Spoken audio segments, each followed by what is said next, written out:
Plains. An epic plane-hopping adventure inspired by Dungeons & Dragons' original Master of Mages. Who is that? Mordenkainen? Oh, so like this guy from Morden... Can I get the reflection off of it? The guy from this book? Interesting. Oh, it smells like a new book. Very interesting. Let me show you guys... Oh, wait, NDA. Sorry. Hey, I'm Shane. I just wanted to rub some people's nose in it. So it's super exciting. We are involved in what are they calling it? Mordenkainen's Podcast of Foes. Yes, we are a stream, not a podcast. Those small details don't seem to matter. But on the right before the launch of Mordenkainen's Tome of Foes, a number of broadcasters, podcasters, etc., have been chosen to have a sneak peek at the book and have a battle with a legendary monster from the book as part of the promotion. And so we will be taking part of that as the Greyhawk channel. Return to Greyhawk on May 20th will be our episode in which we are partnering with Wizards of the Coast to have an epic battle from one of the foes in the tome. So that's super cool. Kind of fantastic. Very excited about it. What else do I need to do before we can actually start playing? Of course, I do want to remind everybody to go down and check out our list of artists who are partnering with us and provide art and music and other resources that make our games look and sound fantastic. And also, go down and click on Tabletop Loot, because who doesn't need some more dice? And if you go there, they are a sponsor of the channel, and you type in Return to Greyhawk, then you get I think it's a 10% discount on your dice order, which is pretty stinking awesome. All right, so that's all I need to say. Sean O, introduce yourself. Talk about Castle Mac. Tell us what's going on. Hey everyone, I am Sean O. You guys can usually find me over at Castle Mac, where I play with my wife and best friends. We're live play. We've got 2 campaigns going on. Sunday is our big game of Curse of Strahd, DM'd by Steven, so at Castle Mac. And I DM Tuesdays for Princes of the Apocalypse. You guys can find us on Twitter, on Twitch. It's just a bunch of friends playing D&D together. And you guys can find me at Castle Mac Sean on Twitter. I just want to talk D&D all day, so... Yeah, it's an addiction that appears to be running rampant. No treatment has been found yet. That's true. Chem. Except more, yeah. You just medicated into oblivion with more games. Cam, what's going on with you? And remind us what time it is for you. I always find this fun. So it's 8:15 in the evening for me. I've been at work all day because I'm writing my PhD by day. I'm a rogue, barbarian, paladin by night. I need more sleep. Yeah, what else can I say? I'll leave plugs and stuff till the end. Okay. I guess. All right, if you would like to. Yeah. Sean M., tell us about all that's going on in Power Score RPG land right now. Okay. My name is Sean, and I do a bunch of stuff. But the big thing that I just put out was the Dice Camera Action Wiki on Gamepedia. We just released it the other day. Really excited about it. There's pages on everything. So if you have any interest at all in Dice Camera Action, definitely check it out. And even if you don't, I made some of the pages, I made D&D specific. So the Chris Perkins page is about Chris Perkins. So I put in details of his real-life campaigns and that would be interesting. On. And then the Mordenkainen page actually has info on Mordenkainen separate from the show, just D&D lore about Mordenkainen, because that's what I like to do anyway. So, and this Saturday on Twitch, probably at 3 p.m. Eastern, we're doing the final battle of Tomb of Annihilation. They made it to the last room, and we're doing it, and I can't wait to do it. So I hope you'll check that out on Saturday. Wow, right on, dude. So how long has this journey been? Like, how many episodes has Tomb of Apocalypse been? Well, okay. No, what is it? Annihilation. Tomb of Annihilation. Annihilation. Gosh, it's crazy. Too many names. I'm trying not to. I have a million stories I want to say right now, but I'm just gonna say a couple things. One, I've been running campaigns for a long time, and I think I've streamlined my style so I can blow through these adventures and throw out all the garbage. So for me, it took 34 sessions, but I know it'll take other people longer depending on their style, But I would say to anybody running Tomb to be careful when you do the jungle part, because that can kind of kill your camp. It can get boring if you're not careful. So for me, what I did was I really was careful with the jungle, and I focused on don't do this too long. Just take some cool stuff, do a few sessions of it, and just get to the city. So right You're on. saying you better run through the jungle. if you do that, what I found in D&D, Music reference. Hex crawls, right? On paper, a hex crawl looks awesome, but in practice, it doesn't always work out unless That's you're true. really careful. That is true. That is true. And our dear Kelly, our dear opera geek, has said that she's going to be joining us midway. So we will try to add her in at the moment she arrives. So hey. Running through the rain. Oh, so she's updating us in all caps, of course, as she comes. All right. So previously on Mordenkainen's Path of the Plains. Sean. The party took a brief rest in the ruined tower. Odos promptly finds ale to drink. Rixta asks what calamity the party wishes to try and stop. Belinda fit, having failed to stop the conflagration years ago, and wishing to wash away her guilt. Lux, too, having left the Brotherhood, wishes to stop her former comrades. Odos, having seen enslavement firsthand, burns to stop any that would take away the freedom of others. Heinrich happily agrees and hopes that he can free his people and save his beloved family. The party gathers supplies, and Rixta provides rare and magical weapons to aid them in their quest. Lux and Odos nearly end each other in blows over a mutual distaste for one another. Berlinda is focused on stopping her old foes, and Heinrich has no time for infighting among his comrades. The heroes unite with common goals, if not heroic intentions. They step through a well of many worlds and end up in a desert assaulted by a sandstorm. Lux scouts ahead to an outcropping of stones and pillars surrounding a circle where an arcane ritual is being performed. Led by a woman in robes holding a staff of gems and accompanied by none other than Treghar Hax. The stones are patrolled by assassins and two large stone figures. Berlinda tells the party that this ritual must be stopped now. Heinrich takes off, raising as much noise as he can to distract from the party stealthing their way through the stones. Odos running vertically up surfaces and leaping from stone to stone. Lux slides through the shadows with blades in hand. Berlinda inspires comrades and confuses her enemies. Portals and windows to other worlds and realms randomly appear between the stones, isolating party members from each other and preventing freedom. Berlinda charms and dominates an assassin, who joins Heinrich in his battle with the earth elementals. Heinrich, happy to have a new comrade as he casts down the elementals. He watches in horror as the assassin jumps into a portal that leads deep into an ocean. Belinda had this assassin jump through unknown to Heinrich.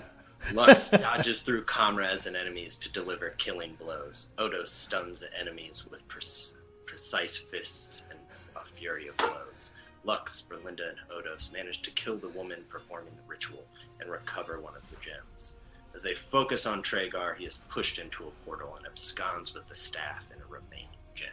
The party follows into the portal, ending in a blistering hellscape. That's all.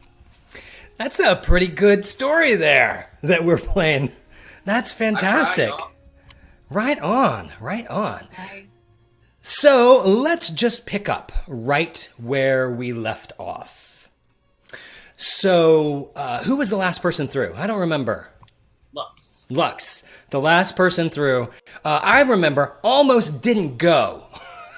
Like, almost gave this one the big middle finger. But instead, she also jumped through the planar gate. One of dozens of them that had suddenly sprung open there in Tovag Baragu.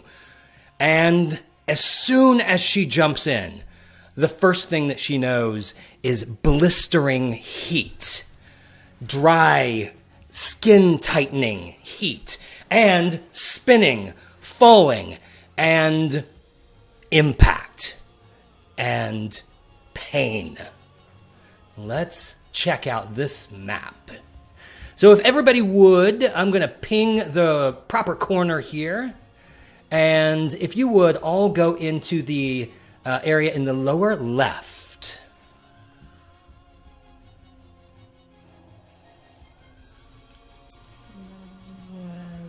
There we go. Right in this area. Oh, How does man. that look on this screen? All right. So everybody lands, having spun, spiraled, their faces tightening as they adjust to this blistering heat. The desert that they just left felt absolutely balmy compared to the terrain that they've just been literally jettisoned into. And 1001, 1002, and whack!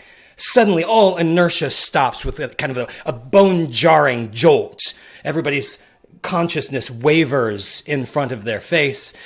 And you guys can take 4d6 damage. Isn't that fun? Let me get rid of this music. Uh-oh.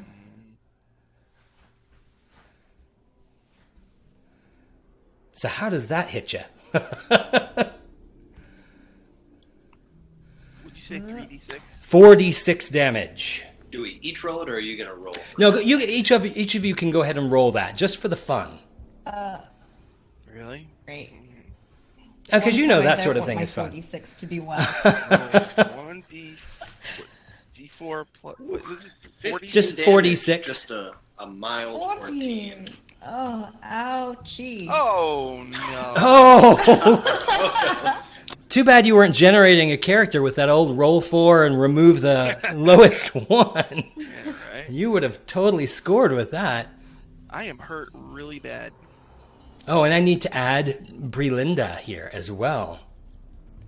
Because she'll be all pissed off if we leave her behind. So put her on that token layer. There we go. So, Lux isn't feeling very well. after having just survived this vicious, long battle, then you're thrown into this blistering, desolate terrain, and your impact, if you remember, the terrain that was going past these portals began to move. And so it's essentially like jumping from a moving vehicle well off the ground. And that was the force of your impact. So eventually all of you sit up, shake the disorientation from your minds. You've all got a pounding headache, and look around. And what you see is an absolutely barren and blasted landscape. Twisted fangs and claws of black stone jut up from the ground all around you. The surface of the ground is pockmarked by pits, half of which have a deep orange glow, and sometimes even lava bubbling out of them. As you sit there and just try to catch the breath that was just knocked out of you, horrible smells of sulfur and rot assault your senses. Anywhere you look, your vision is actually a little bit impaired in the further distance. So everybody's vision is cut in half just because of the waves of heat that literally deform the air all around you. And the only sounds you hear seem to be distant screams.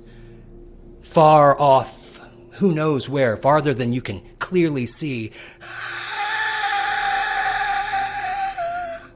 Twisted screams. And every once in a while, a howl of blistering wind that's whistling through the fangs of rock all around you. Welcome to somewhere else. Heinrich, looking around and regarding it, I think would half to himself, half to the party. Once we shipwrecked on a volcanic island, I thought it was the worst place I had ever been. But I believe this is the worst place I've ever been already. Does anybody else hear that screaming? Oh yes, I can hear it. Can't see a thing though. Which do you think it is? Certainly nothing good. Would my character know where this is?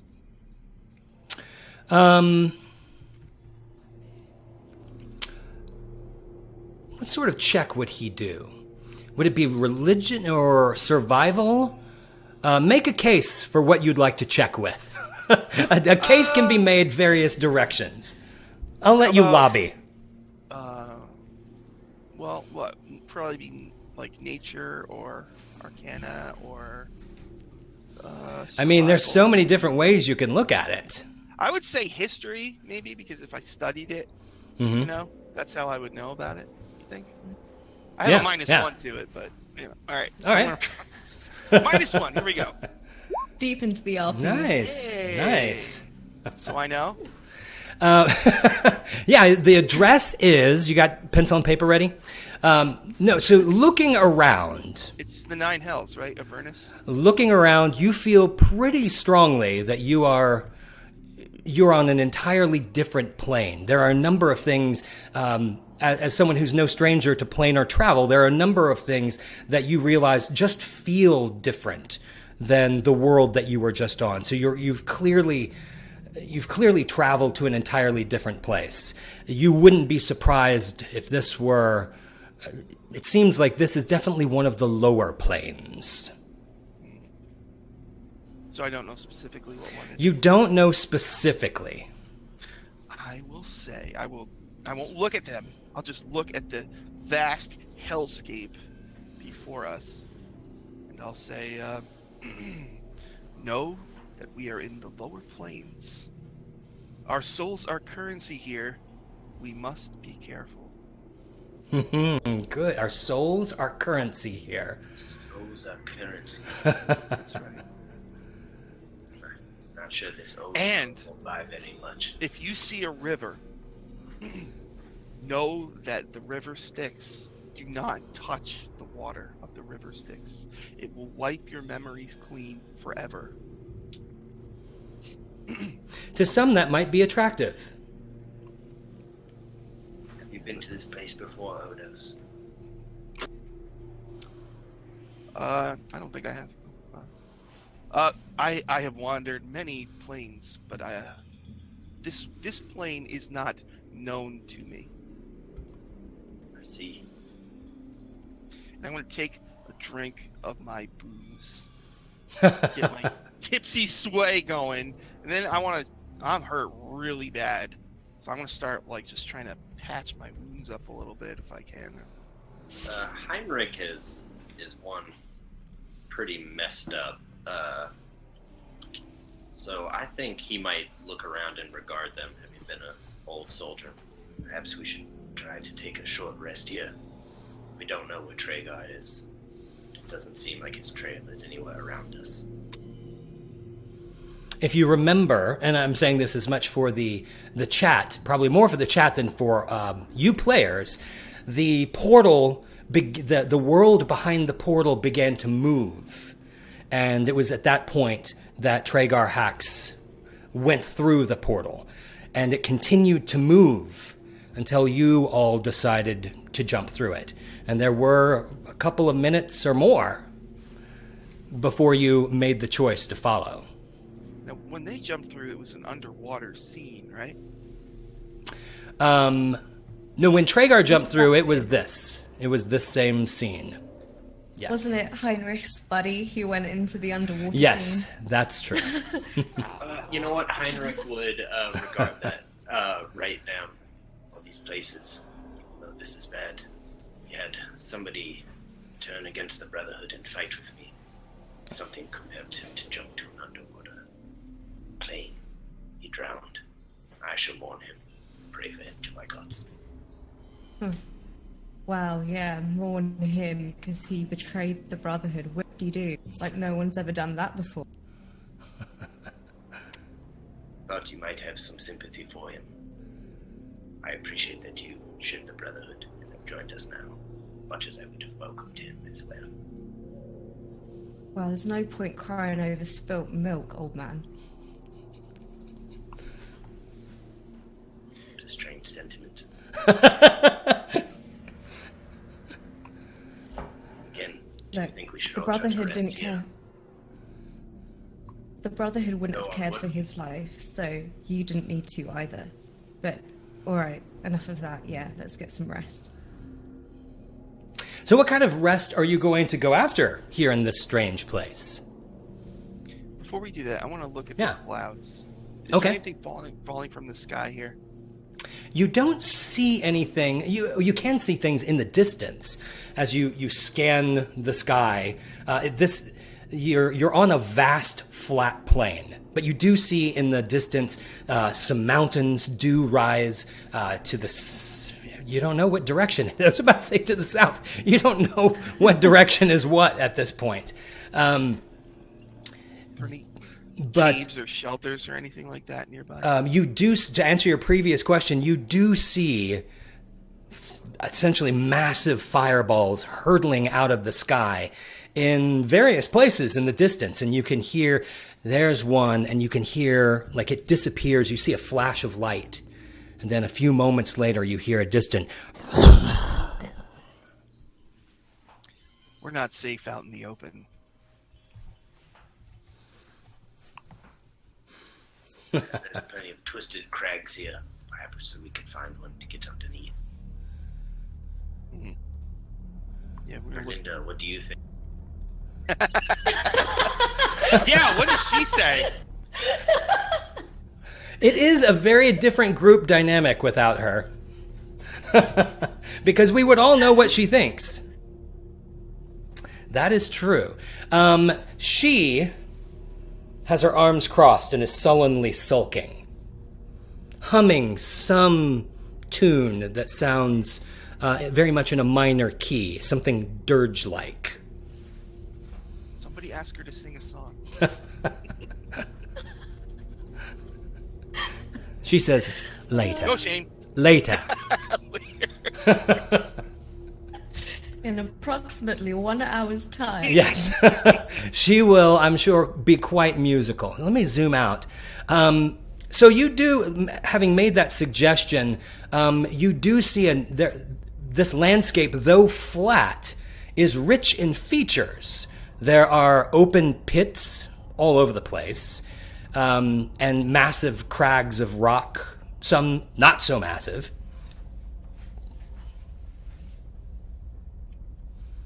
Might be useful to bunker down on one of those crags. Okay. Good call, Lux. Yeah, we'll do that. Occasionally I do have good ideas. So go ahead and take yourselves to where you would like to hide. There are a number of things in this landscape that I'll just tell you as a DM, I did not mean to show you the entire landscape. So,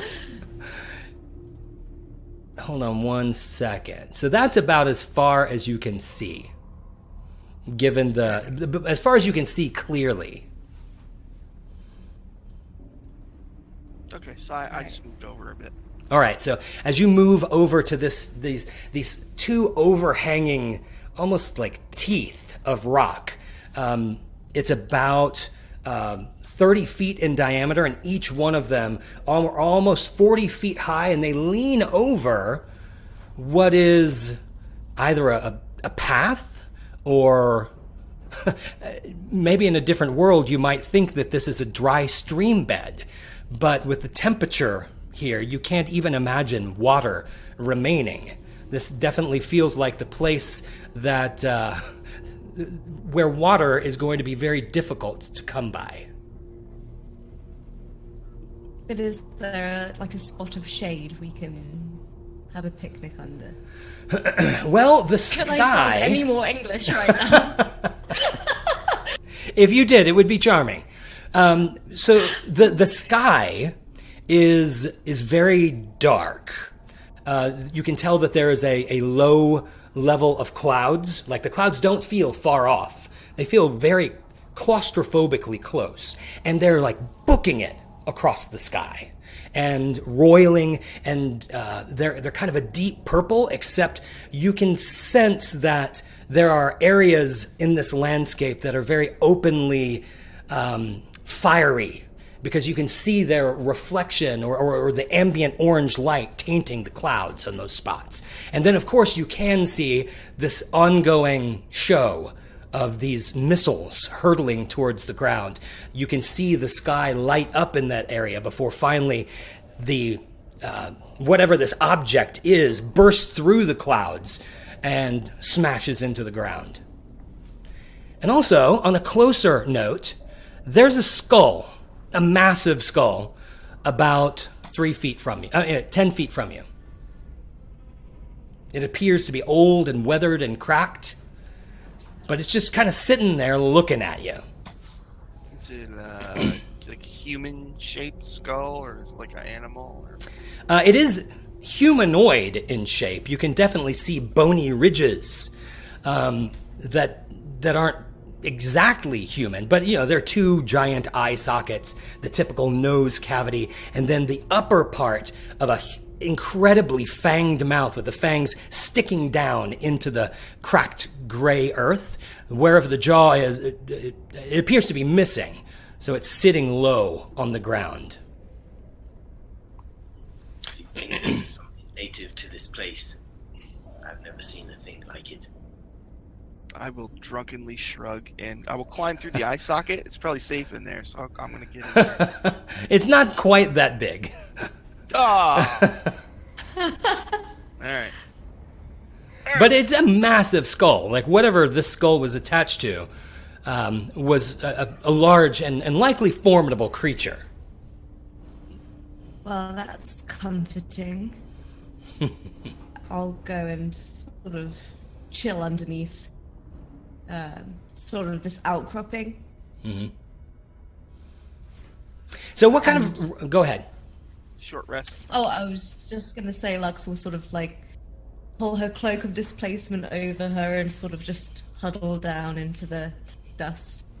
So are we going for a long rest or a short rest?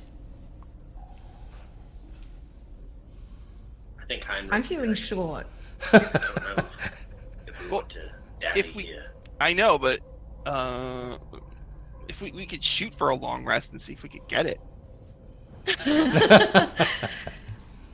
Yeah, I mean, Lux's eyes are feeling very heavy. Because I have 3 And she's feet. bleeding profusely. Yeah. Yeah, you're a rough bunch at this point. Yeah. How about we take a short rest, right? And then Okay. we'll go for a long rest. But that way, if it gets interrupted, at least we have some of our stuff back.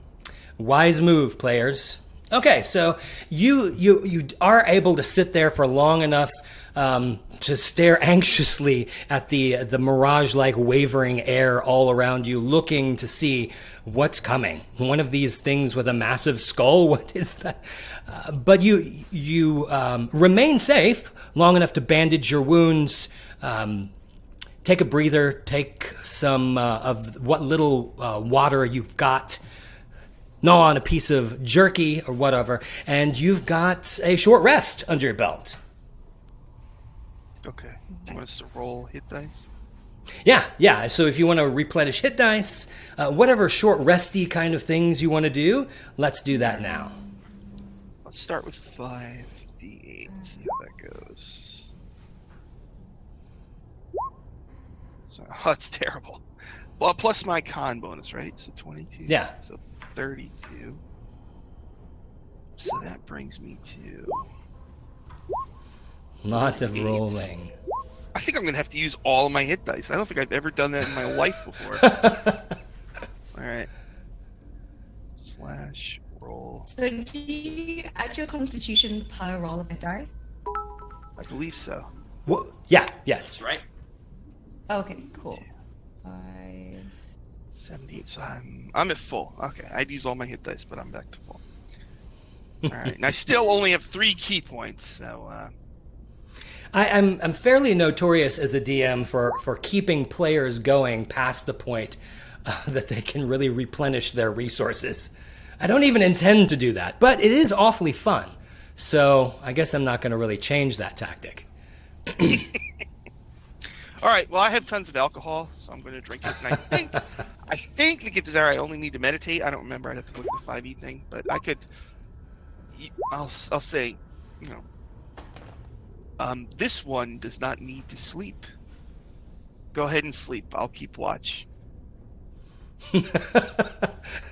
So does Lux do that little head thing? What, like I just did? Yes. Yeah, she's like, ugh, this guy. She's one of those people with an extra vertebra and just does that. Yeah, she's sassy. She's sassing it up. Yeah, I don't doubt that. And so everybody, go ahead. I'll nap. I'm gonna nap pretty hard. Okay, so short rest has been accomplished. Will, goodness, that was startling behind me. Will a long rest be accomplished? Let's see about that. I love to roll percentile die as like an old. Oh my gosh! There we go. An old, an old first edition guy. We would good or bad? We would wear out that percentage die. So time passes. You do hear a couple of highly concussive forces, blasts in the relatively close vicinity. One of which startles you terribly.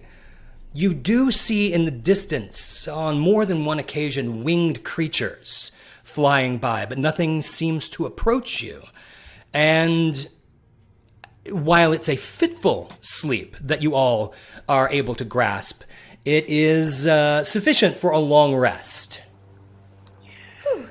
So yes, on that roll you wanted me to roll low, and I rolled a 6. While we're resting, when they're asleep, I took that frozen flower, right? I want to take it out and see if it's still frozen or unfrozen or what happened to it. Good memory. So you take the what was a frozen flower, you take that out. It appears oddly to still be frozen. It feels cold to the touch. And like you can hold it up to your skin, and there's a little bit of radiant, cool energy coming off. It's almost like having one of those little handheld fans that you just, at the ball game, you keep yourself cool. It's a curiosity, to be sure.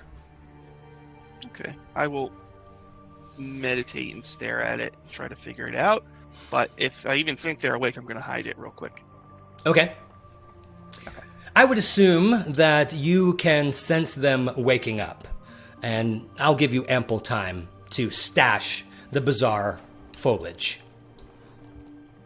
So, finally, in the really near range, so close that when the blast strikes the earth, rocks land really close to where you landed initially.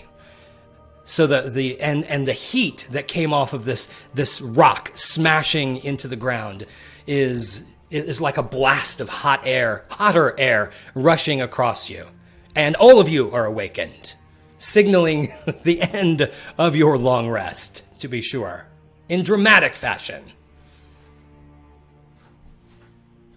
What was that? I don't know about this place. I have to keep an eye on the skies here. As we hunt down Treghar, perhaps we should keep to the rocks if we can. That's the plan? Are we going to hunt Treghar? He is the other gemstone. Well, we have one piece, right? Right. Yes, that is true. You have one piece, and he has 2. Well, if we destroy this, it doesn't matter if he has the other 2. Do you think there's some residual power in the other ones that could cause even a lesser calamity? I know nothing of magic. Look, I think both of you are missing the point. Treghar Hax is still alive. We can't let that hang. That I agree with. He is a terrible person. One who seeks power all the time and will do anything for it. Perhaps he's stopped one ritual, but I don't think we can let him live. Alright, so I'll stand up and say, in Zerthamon's name, we will find him, and we will kill him. And I'll stuff that little thing that I stole from him in my pack, or whatever. I'll get my tipsy sway going. I should be watching the chat because Kelly is throwing in the lines that her character would say. So the unusually silent and typically sullen Brelind says, where is it? As long as Treghar is alive, we have to hunt him. And she continues to hum the tune to Mozart's Requiem. Right, Berlinda. Looks. We have to hunt him. We have to take him down. Well, I don't know where we ended up in comparison to where he ended up, or even how to track in this place. I'm gonna look. Track. Do we see any prints in this wasteland footprints? Let's do a survival check. And Sean O, if you can boost your mic any more, that would be helpful. I've definitely got you as loud as I can keep you. Okay, let me see what I can do. I think I'm at tops here. You said survival? Yeah. Alright, here we go. 12. You can see scattered about tracks of many sorts. Some appear to be talons, perhaps from some sort of oversized bird-like creature. There are hooves, but only a bipedal hoof marks, as if some sort of standing cloven-hoofed creature walked through. And then all manner of other sorts of bizarre shaped claws. One thing that is markedly absent is really any footprint that appears to be human in shape. But it also looks like all of these footprints have been there for a while. Is there any landmarks in the distance? The mountains, right? Yeah, there are mountains.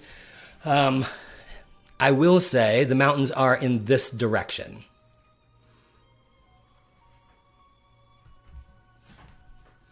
Which direction? This way. Well, Well, I know one thing. If we stay here, we're sure to die. Let me check the distance here. I'm going to take a drink from my wine, and I'll say, well, you're sure to die. Glug, glug, glug.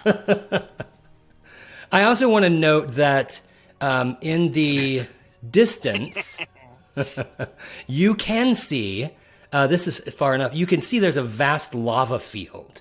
But also, there appears to be some sort of crumbling structure. It's the first actual structure that you've seen here. Everything else is just, I was about to say a natural landscape. There's nothing natural about this place, but it's just a rugged landscape. But this appears to have been a tower of some sort, though crumbling at this point. I'll look at Heinrich. It's the only structure that we see. Should we? Might be safer than being out here. He probably has headed to that place for sanctuary, though he'll find none once we reach it. Okay. And we're headed there? Yeah. Okay. So I will grab Brilin, she is the first one to move. She hears the conversation about choosing a destination, and she just walks off going, dun, dun, dun, dun, dun, dun, dun, dun, dun, dun, dun, dun, dun, dun, dun, humming, this building right here? humming some sort of very minor key threatening tune. So is this place tipped over? Is that what this is? Yeah, so when you go over there, you do see you have to climb up onto a little bluff, and it appears that there was some sort of a freestanding tower looking out over this lava field. But at some point, obviously it fell. So it's laying over on its side. The top of it has broken off and fallen into the lava. You could actually like walk up, like it's at about this angle. You could actually hike up it if you wanted to. I do. All right. I want to look at that window. Okay. Let me zoom in here. So you start climbing this tower. You hear a couple of crumbling sorts of sounds from within, and you can see that something has buffeted against this tower. There are blast marks on it, char marks, claws. It looks like this tower, it probably was knocked over by creatures or in some sort of attack. And as you approach the window, the little window, come on. When I'm standing on it, I'm going to pause for a moment and look cool while, like, pieces of glowing ash blow by me. And my long black hair is like, then I'll look at it. It is an epic pose. So you stand there, nobly, epically, with a blast happening in your distant background. And then you lean towards the window, and through the window pops a purple face. It has kind of a beak-like mouth. Its head is about the size of your head, and all down its head and down what you can see of its back is covered in thorns or quills or spines, and it pops its head out and goes and thrusts itself out of the hole and it unfurls black wings and starts swinging around you in tight circles, squawking loudly. And as that happens... We're not in the nine hells, are we? Come on. You want to be in the nine hells? We're in... Pointed. That's a rock, right? We're in the... I don't know what my character knows, but I think we're in the plane of 1,000 portals. Shit. So as it blows out and extends its wings, it's almost like all of you have seen at twilight a column, just a cloud of bats emerging from a bell tower or from a distant cave. They start flying out of that window, just one after the other, their wings unfurling and swinging around you, screeching. And one of them, with two big swoops of its wings, squawks at you and dives. And we're going to do initiative. Woohoo! All right. Hold on. Let me make sure that I have cleared the table, which I haven't. So let's clear that initiative table. And then, yeah, everybody can add in. I forgot to do it with my tokeny thingy again. Very common. Very common. I have literally no idea what I'm doing. Shane, as a reminder, Yeah. I got that divine favor at the end of Oh, great. the game. Do I still have a free ability check pass at some point here, or did that go away? Oh, no. Those things can be kept as long as you want them. As long as you keep them. All right, so is everybody in? Let me extend I'm not, this. because I still have no idea what I'm doing. Okay. But I rolled a 14. Also, Shane, I've noticed that in the stream we've swapped places. So I'm now Heinrich. I will fix that right away. Does my character know what this creature is? So you had a 14, Kim. Let me add that in for you. Actually, you can add your own number in the future when you're in the turn order. Add your own. Just click on it and add your own. But there we go. Wow, 3 20s. Holy cow! That's crazy. Awesome. And this is gonna be fun. Brelind, you're first. Oh, where are you, Brelind? I know what they are. Okay. Where are you? All right, let me change everybody's. Actually, I'll go ahead and start the combat. So I've got to open Bree's character sheet and figure out what would she do. She is going to cast. I can't do that because it would require me to sing, and I don't know how to do that. She's going to cast. No, I'm not going to do that to her. Dang it! Come on, Bree. What would you do, Breeland? She's going to cast a. She's just going to shoot at it. There we go. Doesn't she have a shooter? She have a shooty thing? Let me find it. Where is it? Yeah, she takes out her short bow, whips it out, and fires off 2 quick shots. There we go. Wow! 2 24s. What the heck? Oh, that's interesting. Her damage doesn't actually work. That's interesting. So I'm going to. So that is 1d6 plus 2. So d6 plus 2. There we go. Nice. All right. So this one right here that has taken a steep dive towards the 2 women, she stops it dead with 2 arrows, both of them piercing deep into its shoulder, and it wheels and spins off, discontinuing its attack on the 2 of them, but it continues to wheel around as if you have not seen the last of it. And now, this one here, Odos, you hear a screech behind you, and swooping down is one of these creatures batting at your back, and you get poked with its fork, jabbing you in the back before you have time to turn. Or do you? What is your armor class? 18. There you go. Ah! So a piercing stab in the back, and you take 3 points of damage. I'm going to, as a reaction, I think I'm going to use Shield. I can cast Shield. It gives me a +5 to my AC until the start of my next turn.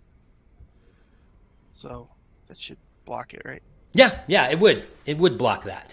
So it's going to, it blows right by you and starts to circle. And, you know, as it begins to leave your range, you try to make an attack on it, but you're not able to. It moves at such speed as it flies that you're not able to get in an opportunity attack. So that's a little bit frustrating. Next, Odos, your turn. Okay. So there's one right in front of me that I can reach? Yeah, there's one that's still just like perched there and has not flown off yet. Okay. I think what I'm going to do here is flurry of blows. So I'm going to make a total of 4 fist attacks. Oh, wow. Let's see if I can. And my hands are magic weapons, so that should be good. All right, ready? 4 fist attacks. Let's scroll down here. Okay, here we go. First one. 15. 15? Yeah. Does hit, yes. Nice. I do 5 damage. All right. Second attack is a 9. Third attack, 26. Wow. Another 5. And then a 16. So that's another 5. So I did a total of 15 damage to this spined creature. So, Devilish. knocks it back. It's as if it's going to fall down in the lava. It disappears from view, but then swoops off.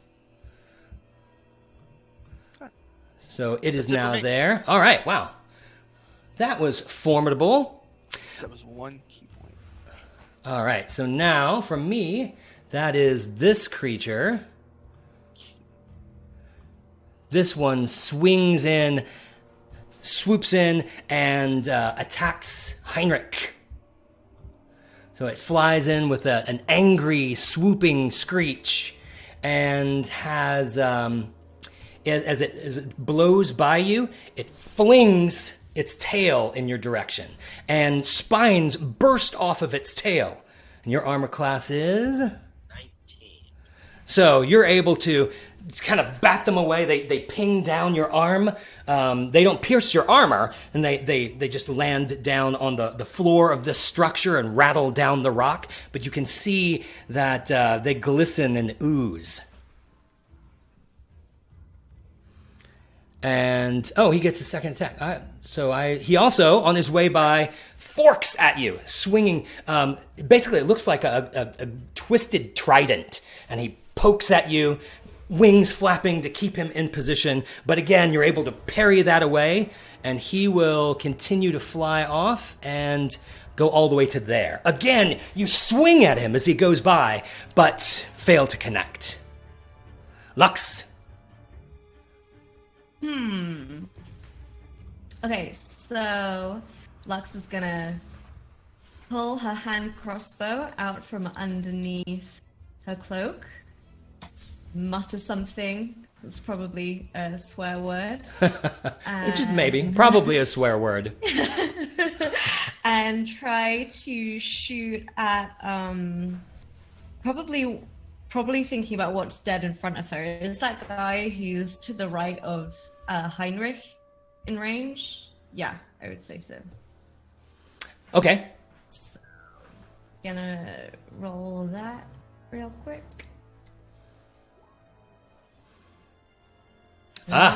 Hit. 23. It did hit. That's 11 piercing damage. Wow. Do I get sneak because I'm standing next to Berlinda? I think standing next I feel like that has to be like a melee thing, but I could be totally wrong. I have no idea. I don't know. He has to be within 5 feet. Yeah, I think it has to be adjacent yeah. as well. So Yeah, yes, I thought it doesn't that work was with something ranged, unfortunately. and- So which one was it again? Could you ping the one that it was? Oh, how do I ping? Click and hold down on something. There we go. Oh god. All right. So easy. Okay, and then using my bonus action, I'm not even sure if I need to use my bonus action, but I'd like to dash forward so that I'm standing up next to Heinrich. And Yeah, I'm that afraid. you still have your bonus action available to Yeah. you. Yeah. Yeah. And yeah, that'll be it. Okay. Yeah. Fantastic. Heinrich. Okay, this one almost in front of him near the lava. Is it flying in midair, or can he move towards it and attack it? It is in flight. Yeah, at this point, all of them are in flight. Okay, then he's going to pull out a javelin Ah. and toss it. How many of those do you have? I've only got 3 left because I used 2 the last time. All right. So it's trying to kind of keep position. It's got its trident pointed at you. It swipes at your javelin, but it gets plugged with it. Well done. I got one more for it that I'll toss at it. All right.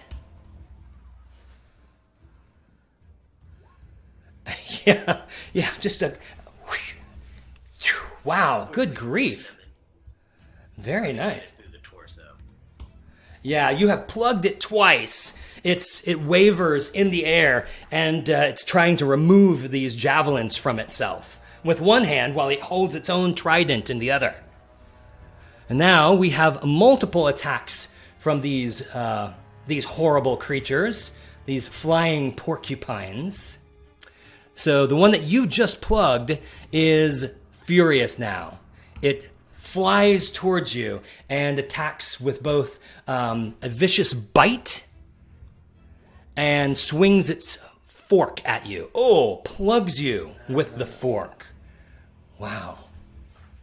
So that does a whopping 3 points of damage times 2. 6 points of damage. Good grief.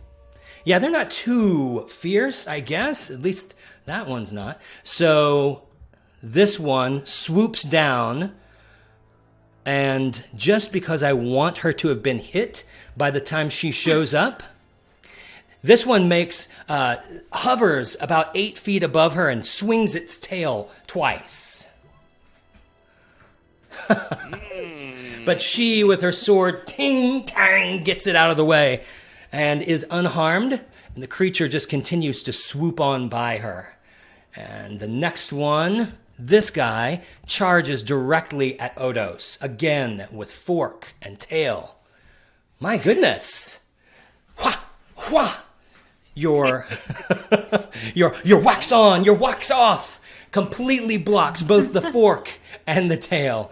And the creature continues to fly on by all the way up to here. And the last one here. This one, we're going to try again at Breland. Again, it swoops in, jabbing twice with its fork this time. Oh, hit her once. So she's going to take 6 points of damage. I'm so glad. There you go, Kelly. I hurt her. And it's her turn. The creature will have flown off in that direction. She, of course, pissed at it on a personal level, turns and fires twice with her short bow. Oh, 1 crit. That's great. So. Oh, what? What the heck? Wow. So the creature's flapping its wings, and the arrows just shoot by and graze it, and it gives this look of ha, which you roughly interpret to mean, is that all you got? That's it. That's fun. -2. That's just a heck of a lot of fun. All right, this one swings by, swiping at Lux. Again, with both, now twice with the tail. The deft, tiny woman dodges right and left, and the creature swings on by and begins to loop around for another attack. Odos! Well, you had disadvantage against me anyway, right? Because of my placement. I have disadvantage against you every time you remind me. Okay. So, this guy above me here, how high up is he? I mean, compared to, because I'm 5 or 10 feet up on this thing? Yeah, I would say that he's probably 5 feet higher than you. Okay. So, I'm going to do something that looks really cool, but I'm going to provoke from the guy next to me. So I got to move 10 feet first, so I'm going to kind of back up, I guess. And then 1, 2, and then I'm going to jump at this guy, and while I'm in midair, because I have my boots of striding and springing, if possible, I'd like to flavor my fist attack. So I'm doing like a spin kick, like in Street Fighter. You know how they're like, Yes. So I just want to bam, bam, bam. I want to hit the guy. I think I'll do another flurry of blows. Is that possible? Can I do that? Yeah, absolutely. Okay. All right. And then when I land, I'm going to quietly use my peripheral vision to see if everybody else saw that. Okay. All right. So here we go. 4 fist attacks. No one missed the awesome sauce, please. All right. Spinning kick. Number 1. A critical. Oh, wow. So Why is it saying 4 plus 6? I don't know. Oh, is that with the crit? Is that the deal? 1d6. Huh. Yeah. I think it automatically rolls twice rather than double. Oh. I okay, prefer sweet. double. So you can take either way. I don't know. Whatever. I guess 10? yeah. Let's go with it this way, and then we'll talk about it and make a decision later. So 10. Yeah. 14, does that hit? It does. Oh my gosh. All right, cool. So I did another 4, and then 11 misses, right? It does. And it the does. last spin also misses. So Ooh. I think I'm provoking from at least one person here. So I don't know. That guy who's next to Heinrich, does he want to get a shot on me? He does. But let me add this damage first. Wow. So that was a total of, there we go. And yes, as you ran away, the creature that is basically face to face with Heinrich has actually landed. It sees you and just whips its tail back and forth at you, essentially giving you 2 blows with the tail. Oh, and one of them hits. So you take 4 points of damage just from this tail plunging into you, just kind of almost like a tightly packed nest of needles going in about 4 inches. But then you look down, and there's actually a flicker of flame that comes from the wound and then gutters out. So that's an additional 3. All right. So 7 altogether. It was, because that looked really cool. So did they? I'm gonna try to quietly look. Did they see? No, we're too busy fighting. No. Did Heinrich see? Because it was the one from the opportunity attack that you took. Yeah, but then I made my awesome speed kick. Oh my Please god. notice me, senpai. So, and in the moment that Odos is looking around, wondering who saw his awesome move, the winged creature above him swipes twice with its tail, misses both times, but it does snap you out of your disappointment. And you remember, oh yeah, we're in the middle of a fight. Lux. Looks for approval. Okay, so this guy here, directly in front of Heinrich, how far off the ground is he? The one right in front of Heinrich is on its feet. Its wings are batting, but it's basically decided to go toe to toe with him. Okay, so I'm gonna go for a good old scimitar attack. And because we're all within a nice little tight group, Yes. I get to add my sneak attack. You do. Oh, nice.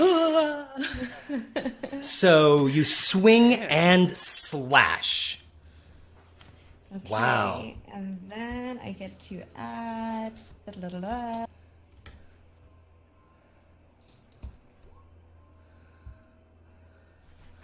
Oh, holy cow. Wow. So this creature, toe to toe with Heinrich, it's got its trident held like at his face level, and you just kind of hop up and whooshing, and you cut him on the side to the spine and navel. So the side of his body just opens up, and black organs and black fluid just begin to gush out, and it looks down at you, looks at Heinrich, and it's gone. I'll Absolutely. check to see if Odos was watching.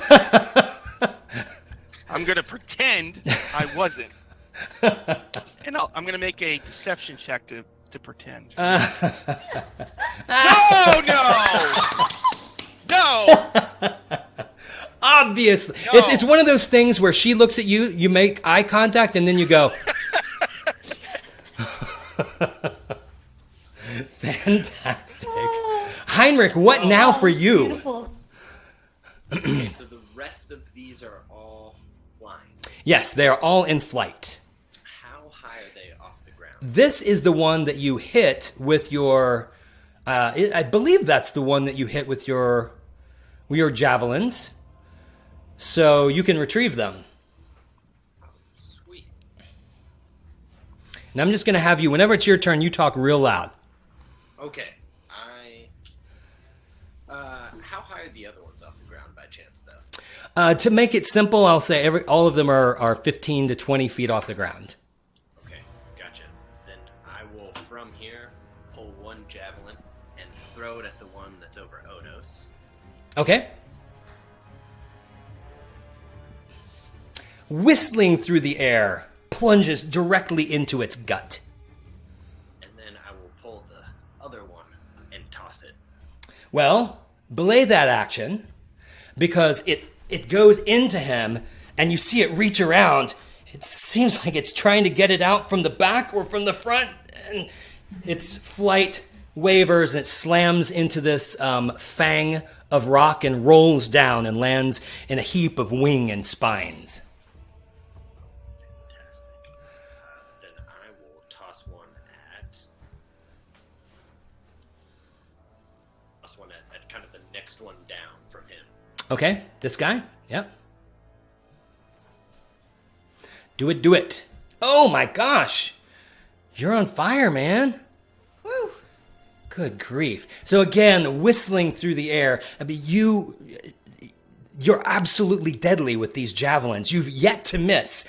And you catch this thing. It's about 20 feet off the ground. You catch it in the side. Its flight wavers. It dips down almost to the ground and then keeps flapping and spinning off.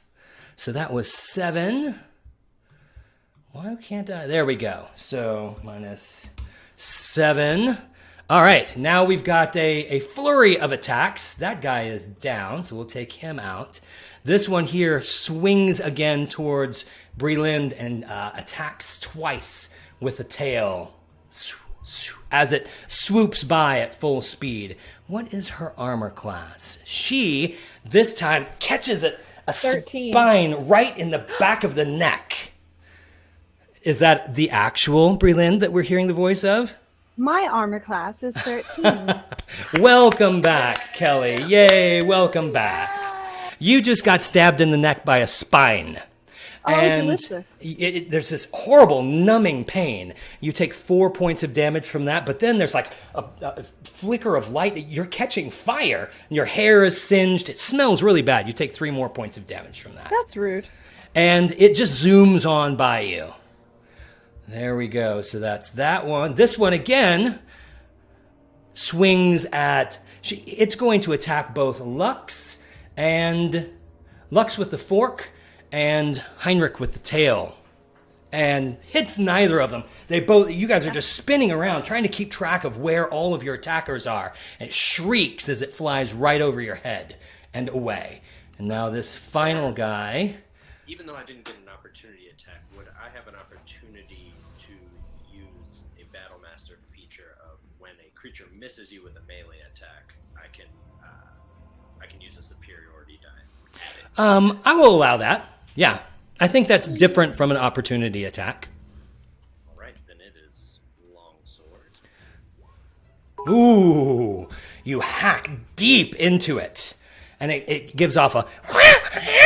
as it flies by, zooming. That is also then adding the other 6 damage from the superiority die. All right, so 12? 12 is the total. Good grief. Wow, nice. All right, now this one has swooped by and is attacking again with the tail and a fork, both at Breland, both hitting. No. And so the tail just grazes your arm. I mean, the fork grazes your arm, does 3 points of damage. And again, it has a thing for your neck. It tries to flick you right in the throat. You kind of catch it right here. And it's 4 points of damage. And then again, there's like a fire, like just a thin tongue of flame that licks up your face. You smell your nose hairs burning just a little bit and take an additional 3. So that's 7 altogether. And this bad guy... I told you he was going to do this to me when I was out. And that guy continues to fly on by. It is your turn, and I'm so glad, because I don't play people's characters very well. I don't even want to know what you've been up to. Hey, I did sing Requiem. Well, I hummed it. I heard that. All right. I am going to Odos, why you gotta be in my way? If I go here, yep, that should get him. I'm going to move. That's a ruler. I'm going to go right here, and I am going to do my favorite thing, which is if I can get it to actually go through. Stop it. You can do it. Why it's doing this. I believe in you. I'm going to cast this at Thunderwave. Thunderwave. Nice. Nice. Yes. That should grab both of them if I'm doing my ruler correctly. Yeah, so let's do con saves, I think. It's a con save, yeah. So one of them makes it. I'm going to say that it's the second one that makes the first one that makes it, because it makes my life easier. So this one is actually knocked back, I believe. Is that right? It gets knocked back 5 feet. Yes. So wham, slams into the other one. They both waver in the air, and they are going to take damage. All right. And let me give him damage. Nice. So they're all kind of hurt. There we go. So this guy, the one that got knocked backwards, he uses that energy to pivot and swirl around and dives now at Odos. Again with twin tail attacks. Tail and a fork. We'll do a tail and a fork. No, it's too discombobulated from the attack from Breland to actually make contact with you, but he does continue to fly on by.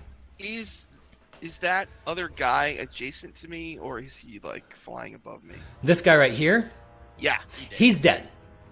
Oh, he's dead. So he's Okay. crumpled at your feet. Oh, okay. Unfortunately, not by your hand. Okay. All right. So it is your turn. All right. So this guy between me and Brelinda, how high up is that person? We're going with 15 feet. All right. So, according to my boots, if I get a 10-foot running start, I can jump up to 12 feet up. Is that high enough for me to reach that flying guy? 15, yeah, you're jumping. Yeah, absolutely. You could hop straight up and strike him. All right. So I'm gonna check and see if she's looking, and then I'm gonna what?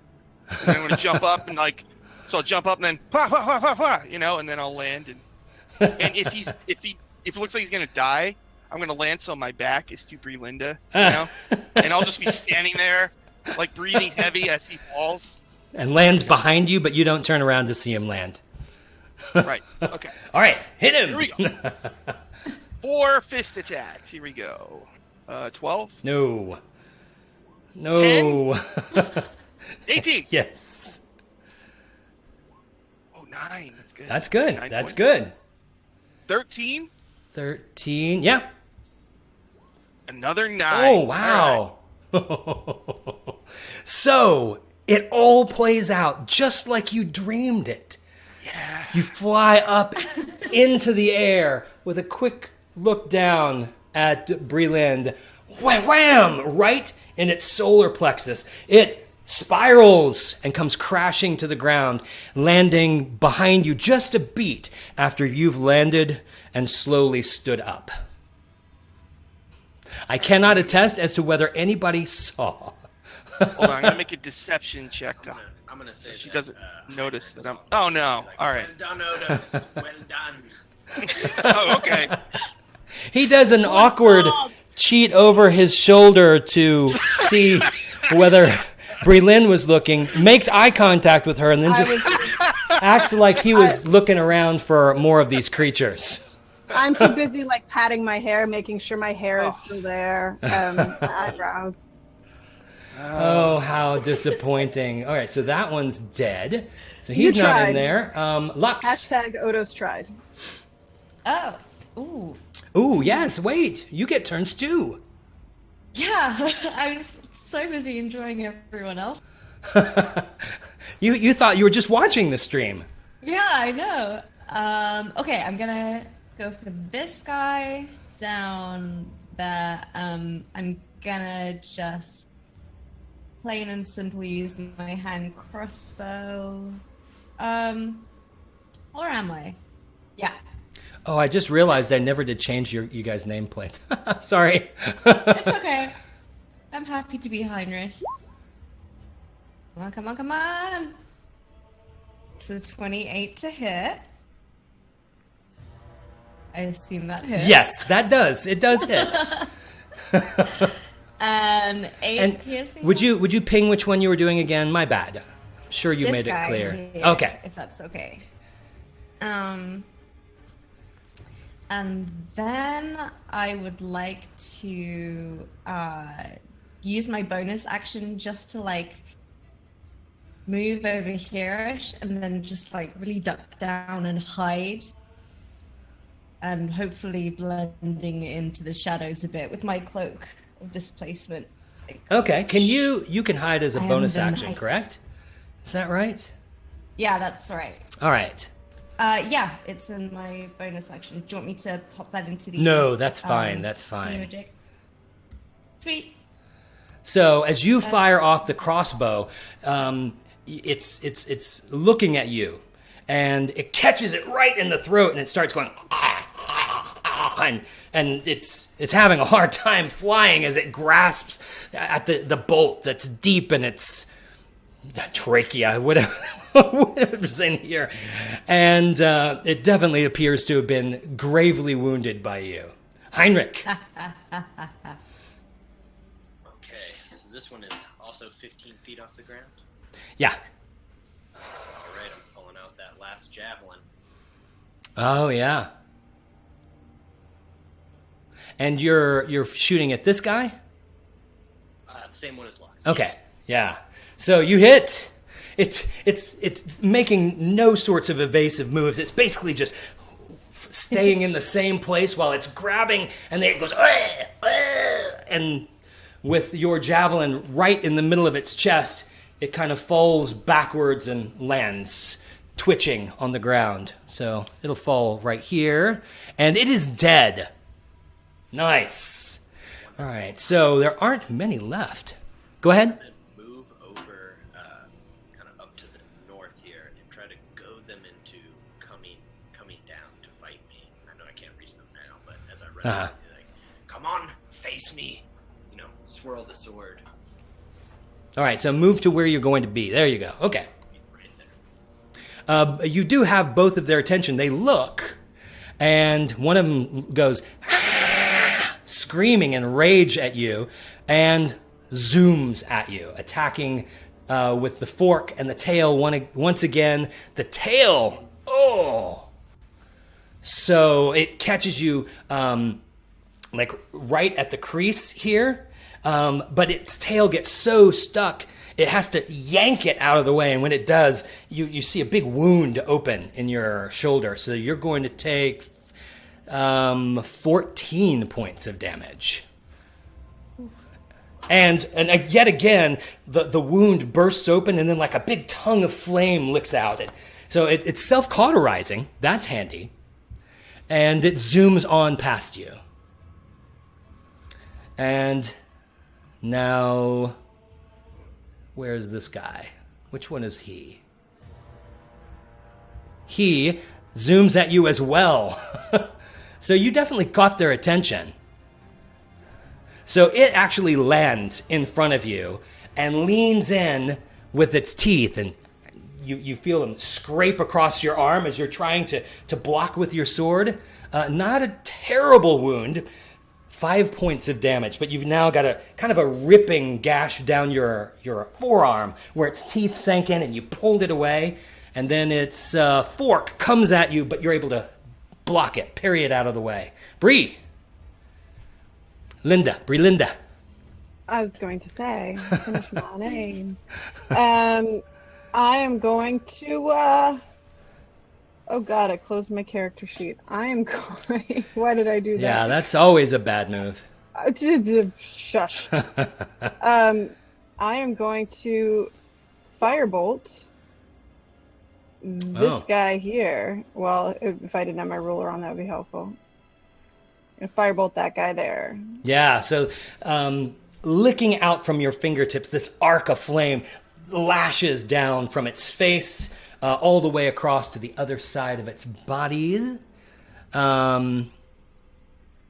It doesn't. It watches the fire go across it, and it looks at you as it swoops its wings back and forth and goes. I did not think that through. Oh dear. What Okay. else?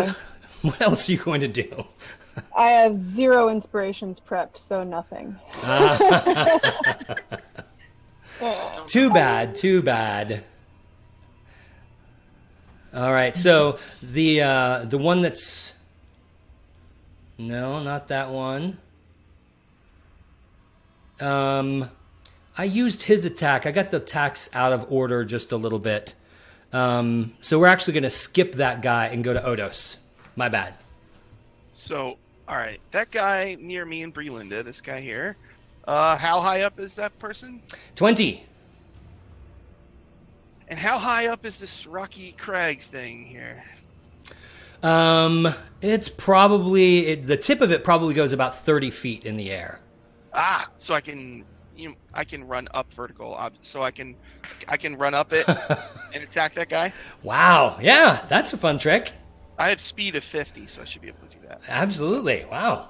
Before I run, I'm gonna look at Breland and say, "Fire doesn't hurt them," and then I'm gonna run up. I'm just going to yell, "You don't say! Thank you!" And then I'll say, "But this will." All right, and then I'm gonna. All right, I'm just gonna do 2 fist attacks. I'm not gonna waste ki on these guys anymore. I'm going to silently wonder if Odos is actually like a kindergartner trying to show off on the playground. Oh, nice. My character has had a lot to drink. That's all. All right, so However, 12 points of damage. you seem to attack better intoxicated. It's almost stunned. It wavers. It probably drops 10 feet, and is now trying to regain altitude. Obviously, a crushing blow. All right, Lux. So Lux is gonna. This guy here, he's on the ground, right? Yes. The one in front of Heinrich. Uh huh. So she's gonna run. She's inspired by Odos to touch, but don't ever tell him that. She's gonna run up to about here, and then while he's distracted with Heinrich, I'm gonna do a leap, which is gonna look super cool because my cloak of displacement is gonna be like whoosh, whoosh, whoosh, behind me, and yeah, and I'm gonna scimitar this guy in the face while he's distracted by Heinrich. Faceatar. Do That's it. the plan. Yeah, do it. Please be good. Please be good. Please be good. Yes. Okay, that's- Yes. 19. So that is a mere 10 slashing damage, and then There know with what's rogues, there's coming. always an and then. The most OP class in 5th edition D&D. Good grief. Wow. So your gash lays open his side. Some sort of viscous black fluid sprays everywhere. You get it all down your cloak, and it starts smacking at itself, going, and its wings are flapping crazily. Good grief. He is obviously deeply wounded as well. On a personal level. Heinrich. Okay, let me. I'm gonna attack this one dead in front of me. Yeah, it's obviously quite distracted by its mortal wound, which was just delivered to it. Nice. So, your first attack, it sees coming just long enough to get out of the way. Your second attack comes barreling down. It looks up into your blade, and its head actually severs as you cut all the way down to the neck, and two halves of its head kind of fall open with a grisly sucking sound. And then it falls to the ground, wings just flapping crazily. I'll just push it off with my foot from the end of my sword. Wait for whatever's left. And at that, it's this last guy's turn. It goes, and makes a hideous screeching sound and flies away. No! I will give Brelind one attack if there's anything that you can do. Wait, what is its range? How far is it going to go right now? Where are you, Speed? So let's see how far it's going to get away from, it was right here. Yeah, so it'll make it to right, that's a ruler. It'll make it to right there. If there's anything that you can do on your turn, Brelind, what are you thinking? Do we have her? Polymorph. I'm sorry, I was muted. We've had this discussion. Okay. I am going to polymorph him into a hamster. Oh, wow. That's interesting. That's awesome. All right, so Actually, no, a hamster, definitely a hamster. definitely a hamster. All right, so Yes. a wisdom saving throw. How wise is this creature? Wise enough to know what a hamster is and that he doesn't want to be one. So it's flapping away. Its shape kind of twists in the air. You hear it screech, but then its wings extend again, and it flies into the distance. While all of Throw you him into the lava. watch. Yeah, I don't doubt that there were many strange discussions that would be had as to what we would do with the hamster. Most of them would be grossly inappropriate. So I regret that we missed that. That's a bummer. So there we go. The fight things, Shane. is over. Spined, bat-like creatures lie in twisted clumps all over the place. Some of you are nursing minor wounds, but still, this has been a disconcerting encounter. Use my second. Two things, Shane. Uh-huh. First off, do you want me to load into video? We will do that in just a second. We're going to take a break Okay. in just a second. And second off, divine favor is at 123%. Oh, whoa! What? Yeah, you guys always let me know. Well, I'm not ever going to stop. Well, I might stop combat for divine favor. If things are going badly for you, I would probably stop. So you guys keep that in mind.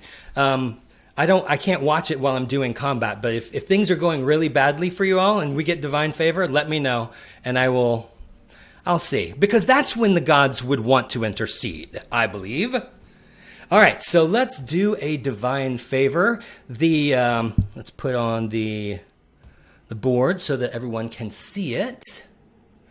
And the order will be, just the same order that you're in. Here we go. D6. No, not D6. D4 first. There we go. So that's Kem. Yay! Kem gets divine favor. How about you roll? Everyone. Yay! So you roll your D6, and we will Okey-doke. see what you get. Drum roll. She's got her dice like way down in her pocket, and her jeans are tight. She's trying to get them out. That is a critical hit. So that is a nat 20 that can be used on any 2-hit roll. Fantastic. And thank you, chat. Thank you, chat. That is super cool. All right. Actually, I think right now is the best time for us to take our quick break. Players, you can go ahead and step off if you would like, but I want to thank Renzi K, Bob B3R, E. Seth, Mimi's82, DB Dressler, and Grimjack. No Grimjack. Red Shepherd, all of them have followed in the past hour and a half or so of our game. We really appreciate that. We are so close to our follower goal. That's pretty fantastic. Also, Grimjack subscribed. Please waste no time in going down and clicking that Discord button and join our subscriber Discord. And then, of course, Grimjack, Grant Ellis, Subalon, Solus, Bob, and Seth, all were throwing bits at us and got us to our divine favor point. So that's super awesome. Thank you all very much.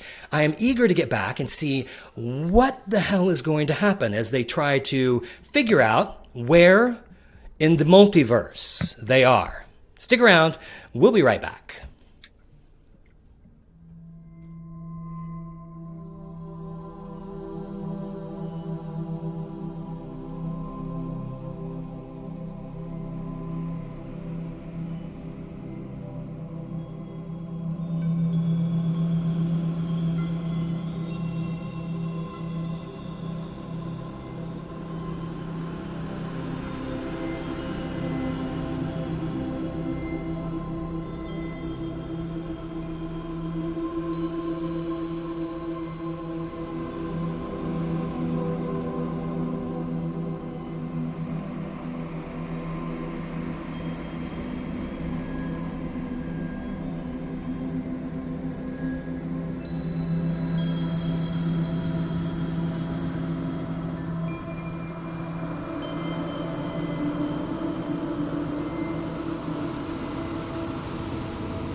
And welcome back, everybody.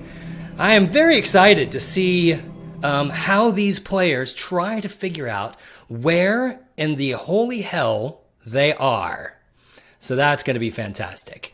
So let me, I'm not even going to move these screens around because we're going to hop straight to this. Now I will move these nameplates. So to get us back to where we left off, at your feet lie the twisted and crumpled bat-like bodies of these creatures that you have mercilessly and quite effectively slain. What do you do now in your strange new landscape? Wait, let me do one thing. I'm going to roll a percentile die again. Wow. So 2 percentile. Oh, no, that was a D10. All right. So there is in probably a quarter mile away, a massive flaming ball of blackened stone, leaving a trail up into the clouds, comes crashing down, and huge bits of rock and flame spray forth. You can actually feel the ground beneath your feet rumble.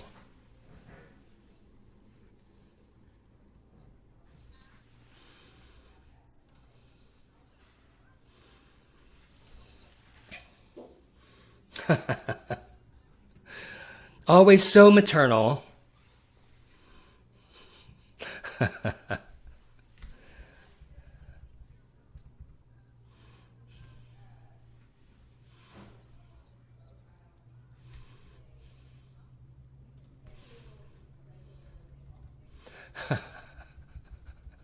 Obviously a matter of pride.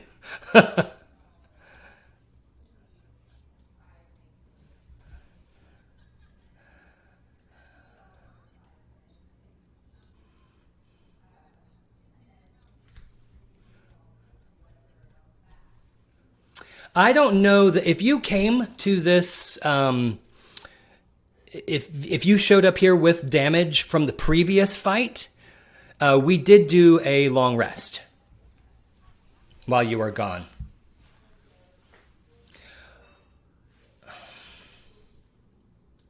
Uh-oh. That's probably because I didn't turn their volume up. Oh, I see. Thank you, Sean. But, Sean O, we can hear you now. Okay, I have no idea what happened. Yeah, you are loud and clear now. That's very odd. Sorry, folks in chat, I just didn't turn up their audio. So that's embarrassing. All that we talked about was that they were taking stock of one another's hit points, deciding if anyone needed heals. Please continue. Well, since I now have information that I was not privy to prior to this, I don't need healing either. So, we're good. There you go. Fantastic.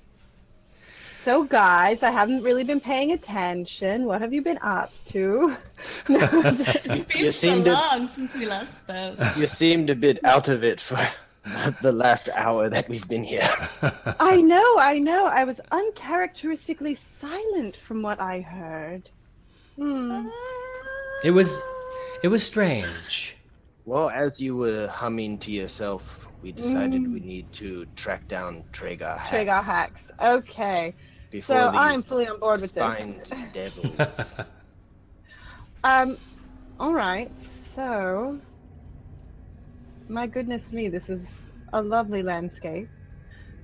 And I also noted that your vision is roughly cut in half just because of the heat distortion rising from the blasted black landscape.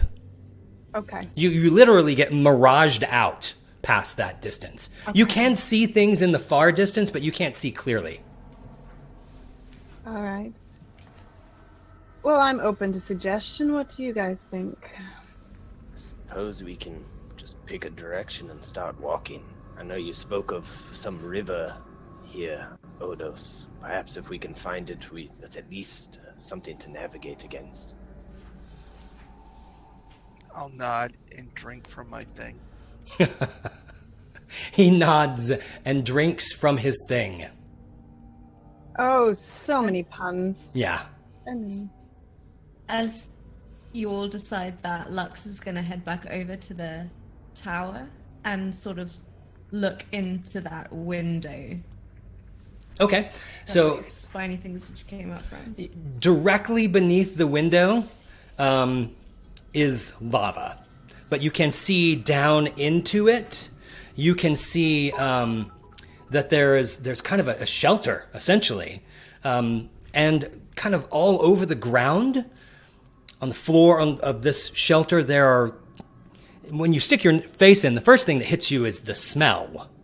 It smells acrid, acidic, and you can see why. There are piles of excrement. Basically, the entire floor of this makeshift shelter is carpeted in excrement. But it's somewhat bird-like. It's shot through with white and yellow. Nothing in here but shit. I'll walk away.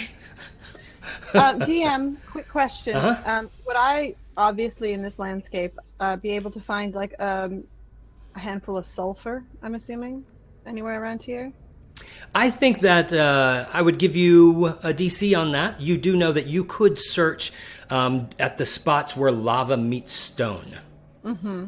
Okay, so if I were to move myself over to where lava meets stone, Yeah. what would you like me to roll? Let's give it a DC 15 What? of investigation. Yes. So you can see this particular chamber of magma. The level of the molten rock is probably at about arm's reach, and you do see some whitish, yellowish crusting on the shaft that leads down to that magma, as if the level of magma has raised and lowered, and you can pick some of that off, maybe as much as a handful. Brilliant, thank you. Mm-hmm. I'm gonna put that in my pocket. Just pocket some sulfur. Just pocket some sulfur. Well, I don't know about you guys, but it looks like going east might get a little hot. But we could always head north. That thing flew off kind of in a northerly direction. Yeah, the thing Makes appeared to no have sense. flown off in this direction. But I say we follow it. okay. This seems like a good idea. All right, so you have to pick your way across this landscape very delicately. You notice that there are sections, obviously there are flaming pits of magma, there are rivers of lava, there are these massive flaming boulders falling from the sky, always the noxious stench. But you also see several places where there's a thin crust of ground that's slowly falling into a hole filled with magma, as if magma is coming up from within this earth and causing holes to develop even as you walk. You recognize that this could be a peril in the future. And you walk for what seems like hours, picking through this landscape. Every once in a while, a huge, bold, flaming boulder falls from the sky. You just don't see much of anything. This place goes on and on. But finally, you do come to the edge of a rise, and there's an embankment that goes down probably a quarter mile of steep downhill. And at that point, you can see just at the bottom of the embankment, there is a river. It appears to be about 50 feet wide, and you can see it going off relatively straight in one direction and in the other as far as your eyes can see. It's very difficult at this range to make out much at the river because of the waves of radiant heat energy, but you do see what looks like a cart, perhaps? Like a horse-driven carriage, maybe? It's hard to say. It's hard to see that far. But there is obviously some activity down there. Is it on the other side of the river? No, it's on your side of the river.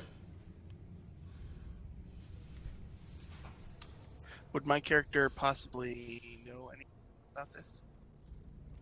I don't think so. Hold on, I couldn't hear you. What was that? I don't think so. Okay. I'll just look at Heinrich. Well, perhaps that's Treghar Hax or something else. He pulled a carriage out of his pocket. Did you say something else, Sean? Because I think your lips were moving, but I couldn't hear you. Sean, He would, I think, just say he would be trying to shield his eyes and look like I can't make it out from here, but perhaps it's Treghar Hax. I'm gonna take a drink from my wine thing. I'm gonna look at Lux. I'm gonna go. Is there anyone here who can sneak and investigate something like this? Glug, glug, glug. I don't know. That's an interesting thought. This one could do it, but know that that's the department of the one known as Lux. And I'm sure she can keep herself safe while doing this, even if we're far away and cannot help if something goes wrong. And I'll look at the other two. Lux will look over at Brillinda and be like, what a charmer. Sorry. I never get phone calls. And now I'm not popular. Nobody calls me. Now I do. But don't worry yourself, Odos. I can handle whatever's coming to me. That I don't doubt. I saw you dropped one of those devils with the spines coming out of them. It was impressive. Yeah. In fact, I don't think I even got hit once. Strange, isn't it? I'm just going to be sitting there rolling my eyes at both of them, just like as hard as I possibly can. Did a spin kick. No Did one nobody see cares. the spin kick? No one cares. Can somebody go investigate the car? I'm going. Thank you. Okay, Lux, it seems like we've got the same sort of situation that we had back at Tovag Baragu, where the rest of the party stays in the distance, and you proceed forward into the area of risk, trying to move with great stealth. So give me a stealth roll, please. Let's do this. Okay, stealth. Drum roll. Ugh. I see, That's I only see. a 17. All right. So I let's I rolled a 4, but I still got a 17. That is absurd, by the way. Incredible. It is genuinely absurd. All right, so let's move here to where we can all share this interesting view. And Kem, there is, I'm going to move this stone to give you a place to hide. So there you go. If you load in your character right behind this big rock, that would be fantastic. Let me just find my picture. Gosh. Alright, I'm there. All right. So let me make sure that we can see Kem. So up ahead, you've managed to get pretty close. Probably as close as you dare at this point. 30 feet ahead of you, there is a carriage. Oddly enough, it seems to be going. It's not going anywhere, but it's kind of parked there, just on the banks of this river, and being near this river is adding a different flavor to the air. It's not quite as noxious and sulfurous here. The smell kind of creates a melancholy feeling. It's almost salty, like being on the shores of the ocean. But if you had to describe the smell, you would say, oddly enough, it's a sad smell. Up ahead, about 30 feet, this carriage is about 15 feet. It's almost square, a little longer than it is wide, and it appears to be made entirely of metal. And lining each side of it, and then a raised section at the top, is spikes. The back of it is a cage door. So you can sort of see, you can't quite see into it, but you can see that if you were to creep up behind it, you'd be able to look into this caged door. In front of it are two very strange animals that are lashed to the central post, ostensibly to pull it. They're both vaguely reptilian in form, although one of them seems to have sagging, drooping flesh, and the other one is covered with vicious spines all over its body. And the last thing of note that you see is on a couple of places on the edge of the waters, or maybe even rising up out of the waters in a couple of spots, they appear to be viscous, melting humanoid forms. They are made of goo and slime of a revolting yellowish color. And in the area that roughly forms a head, a gaping maw kind of stretches sideways, changes shape and form as this ooze continues to just drip. And they seem to be making a horrible, dolorous moan. Should be fine. Standard. Trying to get it so that the chat can see a little bit better. Sorry for the white space, but there's the big view. Chat. So I will cantrip message to Lux and say, well, is it a resort? Well, certainly not a resort. And I'll relay the information about the look of the carriage and these strange by the waterside. The carriage had a barred gate in the back. Was there anything inside the carriage? Well, are you asking Berlinda to ask Lux? Oh, sorry. I'm sorry. Would you like me to relay a message to your girlfriend? My character vomits, like almost. Oh. Dry heaves. Slightly out of character, Shane, divine favor. Nice. Super fun. Again? Mr. Player 6 has come and tipped the scales yet again. What? I promised him you would do more voices if we got more divine favor. More voices? Yeah. I do a new voice with every character. How am I going to do more voices? Bring more characters. There is more voices. There are more voices to come. That's always a safe promise to give somebody. There are more voices. Yay. So I will open my little panel here. Everybody can see. And I will add the rolls. And I will do a D4. 1. Heinrich receives divine favor. Am I allowed to have two stacked up? Yes, you may stack them as tall as they will go. Absolutely. Because you can get different sorts of divine favor. So please give me the roll of the D6 to determine what your divine favor will be. I got a 4. A 4 is critical hit.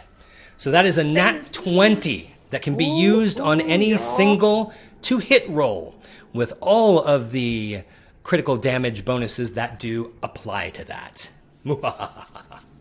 Yeah, Mr. Player 6 just likes to be the stream boss. So that works for me. Couldn't happen to a nicer guy. So when we left off, somebody was telling somebody to tell somebody something. Okay. And there was gagging involved. I'm going to relay via message cantrip to Lux. Can you see anything about the barred gate in the back of the carriage? Peering. I have to get closer. Yeah, peering around, you can see that it is barred, but of course the interior is dark. You can't see much of anything. Okay. Lux is going to do a thing. Oh. Ooh, a thing. Watch out, there's a thing.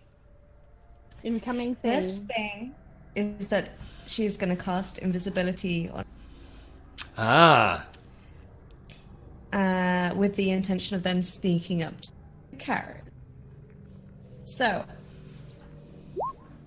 there we go. There's invisibility is in chat. There we go. So you fade out, make yourself invisible, and go where you're going to go. Show me where she is going to prance. And we will do an additional stealth roll because, of course, invisibility is not silence. Don't fail me now. I mean, how low can it be? Good grief. I've got a mouse over that. Yeah, you have to basically roll a 1 or 2 to get a bad stealth check. You're pretty darn stealthy. All right, so you're going to walk all the way up. You feel like, as you move forward, checking the ground, you avoid crunchy soil, stepping kind of from hard surface to hard surface. You make your way all the way to the back of this carriage without anything strange or frightening, alarming happening, and you peer inside. And as you look in, it's dark. You hear... Oh, no. Okay. Sorry. Stick your face in to see. I have so many multitudes of concerns right now. What is happening? Lux will lean up closer towards the bars. Is there anything I can see? I'm so terrible at having the nameplates in the right place. So terrible. So as you make your way a little closer, bringing your nose right to the brink of the gates, a gelatinous, oozing, something that can barely be defined as a face rises up over the bars and goes and whatever fetid vapors come out of the maw of this ooze thing instantly cause you to gag. So let's do a constitution check. Oh no, this isn't good. Okay. Can you roll low? Like if I challenged you, could you do a low roll? So I'm sure I could. Speak goblin. So Yeah. as this fume hits you in the face, you go, but you don't gag with voice, and the roiling bile in your stomach that you feel kind of come up right here can be swallowed down before you make a spectacle of your invisible self. You can't be sure what else is in there. It is very dark, and now this yellow thing is reaching out through the bars, not really at you, but kind of at the sky, and its arms are oozing across, turning out of the bars and oozing across the back of this contraption, and it just continues to go. So it's basically monopolizing the window inside. You can hear other groans as well. So, I mean, I definitely would be able to something else to cast some light inside. but I feel like that isn't a good idea. I don't want to make them aware of my presence. So That would drop you out of because invisibility. That would be upsetting.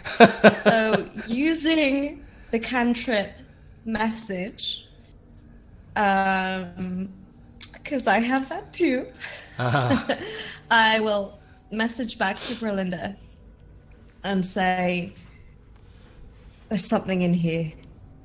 It's one hell of a looker. And That's describe beautiful. Describe this gelatinous form and its bad breath.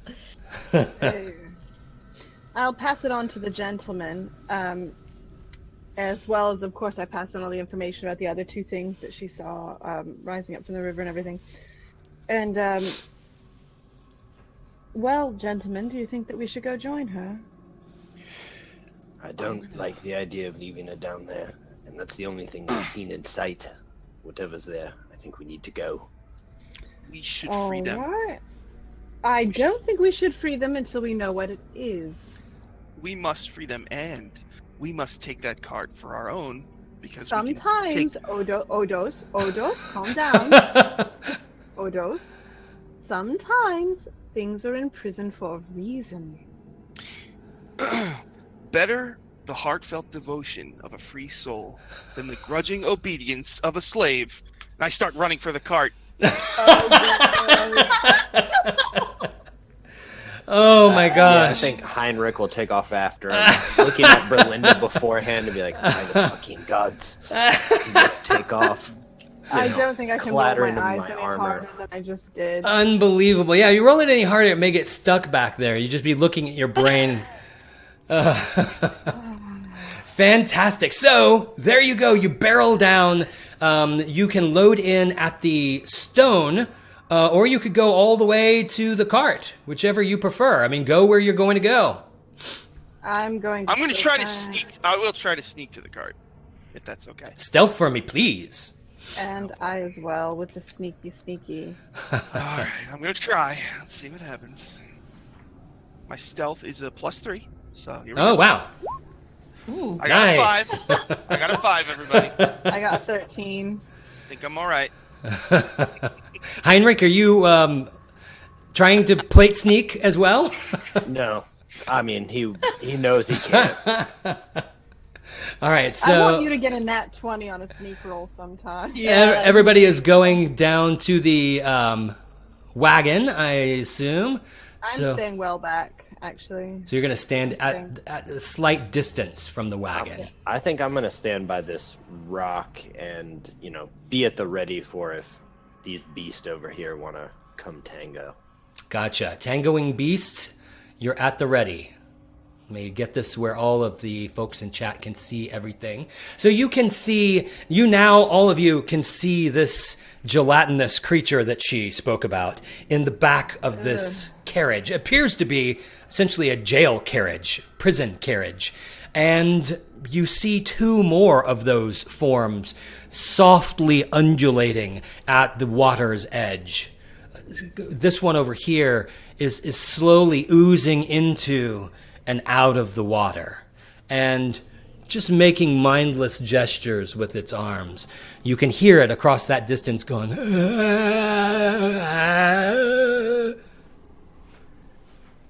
To Berlinda, I'd be like, since you were humming earlier, we were told not to touch the water or else it saps your memories.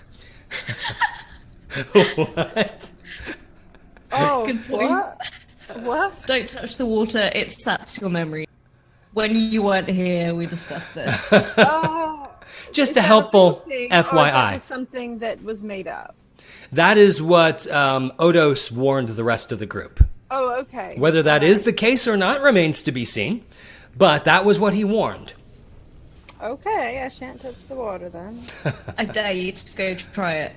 I Double don't need a dare you. bath. I don't need a bath. I just had a bath. Anyway, I'm silent and invisible, so And the waters of this, you can't discern a flow. Like there's no ripple, there's no eddy. I mean, it seems visibly, it seems to be as stagnant as a pond. You don't know whether that's the case or not. And the water is murky and gray. You know, I have a feeling that maybe these guys are the jailers and he's in jail for a reason. That's a thought. Odos, do not unlock that gate. Does the gate have a lock, or is it just something you can just open? It does have a lock. It's not an external lock, but there is a key in the door. There's a key in the door. I mean, there's a keyhole in the door. Sorry, my bad. Okay, I would like to get on the roof of the cart. Okay, certainly a simple business. As you do so, these two creatures in the front, they were just kind of lying and lounging, and they start to get up and assume a position as if they were going to move forward. Awesome. I'll say to everyone. Go ahead. I was just gonna whisper to Otis. Yeah, be subtle. Yeah.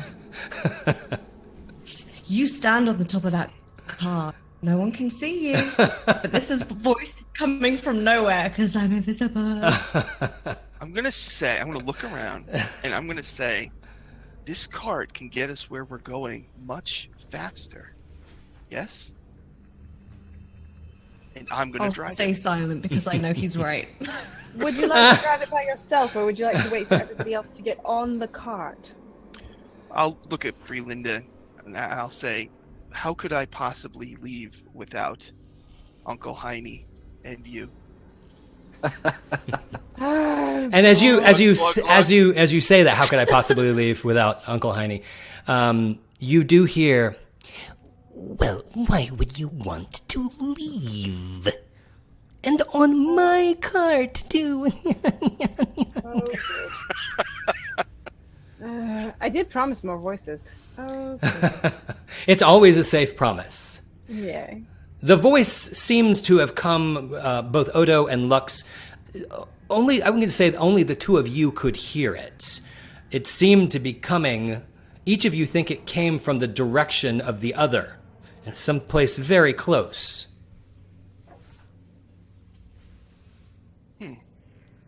I'll just stand up and look around with my fists balled, Fists and I'll ready. look cool, ready to punch something. With the languid river lying in the background. You hear... Lux is gonna take a few steps back. Very quietly. You hear... Yeah, a couple of roguish steps. The Gith stands up and strikes a pose, and the rogue lurks backwards. You hear... And you don't look like you are from these parts. I will say, show yourself, kin stealer. Kin stealer. I will, if you make me a promise. I'm gonna yell, Odos, who are you talking to? I'm gonna message using the cantrip. Shut up! We hear a voice. We don't know who it belongs to. Keep quiet. What did the thing say to me? You said, show yourself, and it said, I will, if you make me a promise. What promise? Tell me a tale. A tale of how you came to be here, foreigners. Oh, tale, how we came to be here. I'm going to start from the beginning. Ready? So, I won't say the whole thing, but I will say, the Mind Flayers enslaved my people long ago. There were two, Gith and Zerthamon. Gith led us to freedom, but Gith wanted to continue the attack, and Zerthamon wanted peace. And so, on the blasted plains, Zerthamon told Gith that there cannot be two skies. And from that day forth, the Gith Zerai and the Gith Yankee have been mortal enemies. You hear a soft...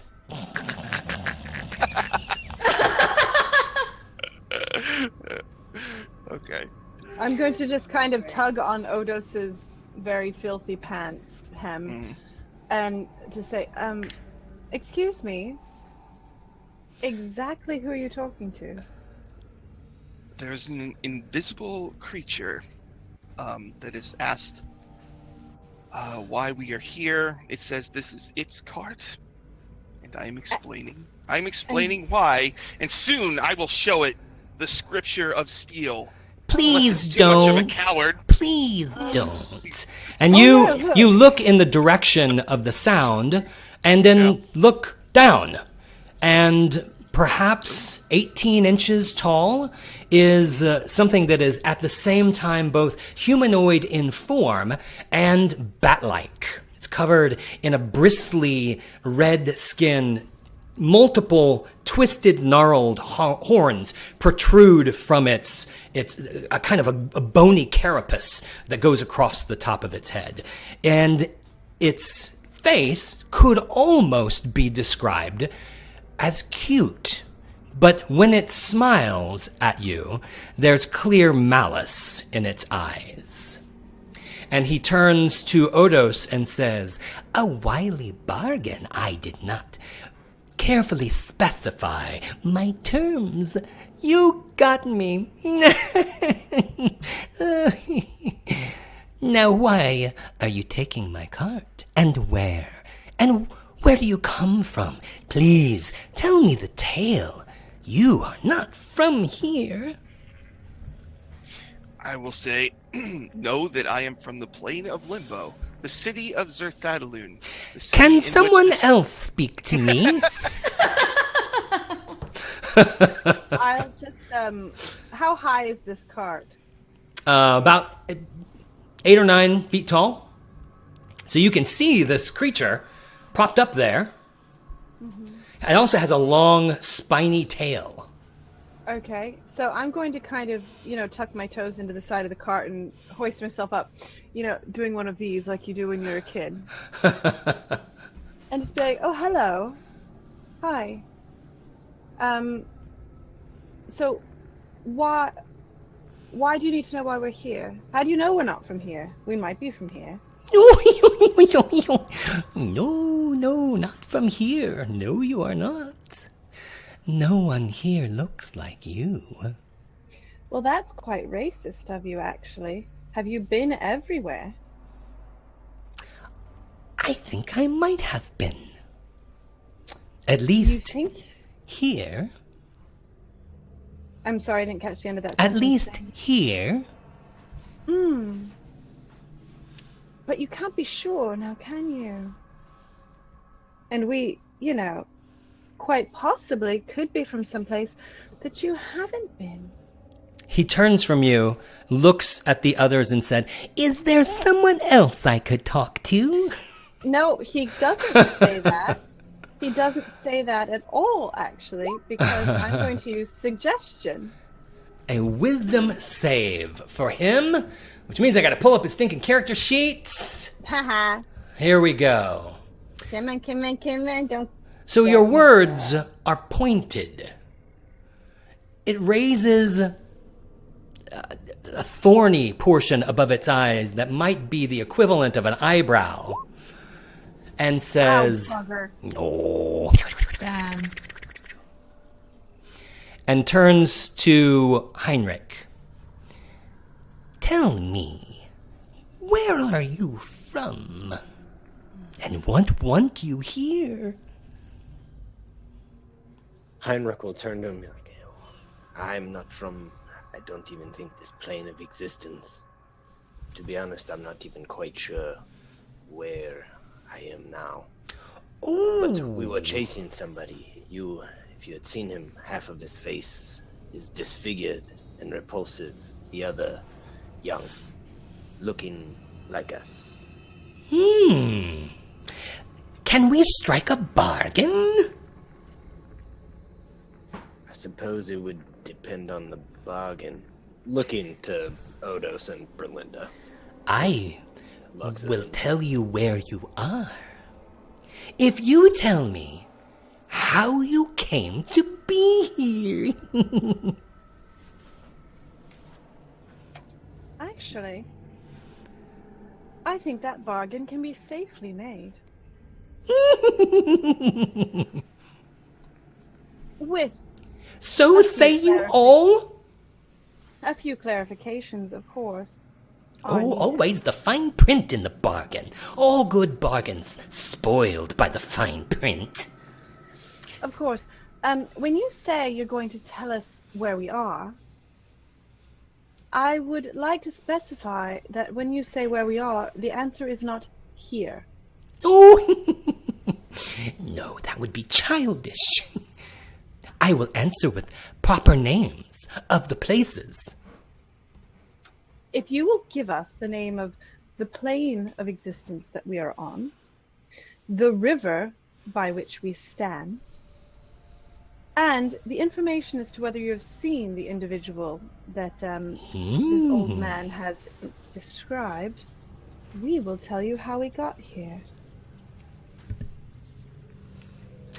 If you tell me from where you came, with the same degree of specificity you have required of me, and the means by which you moved from there to here, and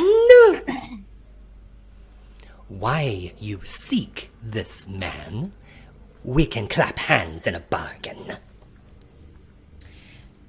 Can Lux take this moment to cantrip to Brenda? Say, Please. I am flying by the seat of my pants. do you want his throat slit? I think I'd rather have the information. Each to their own. And then maybe have his throat slit.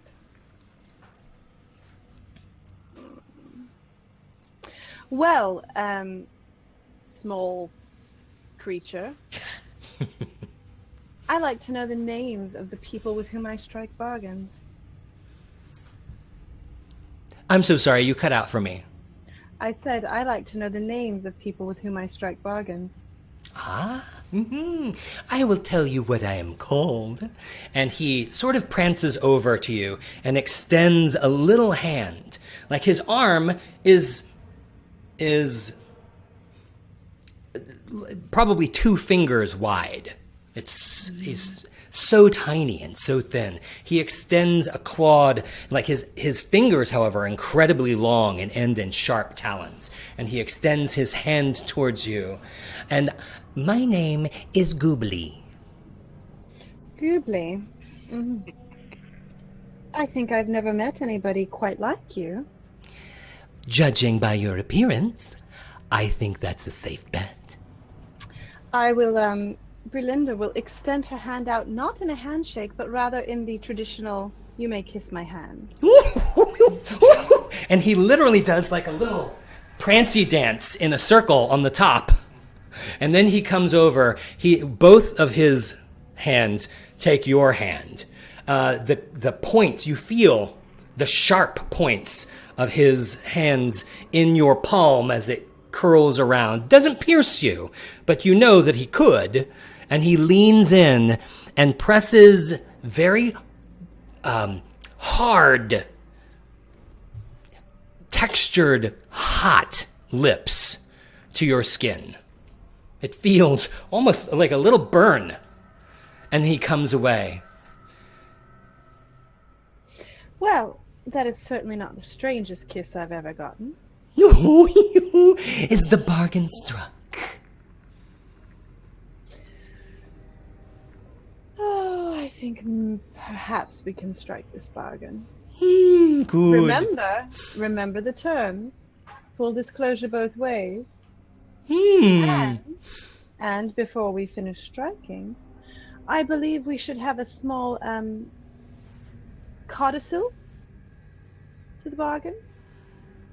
Sorry, I'm a little distracted. It looks like our stream is breaking. Is it? Uh-oh.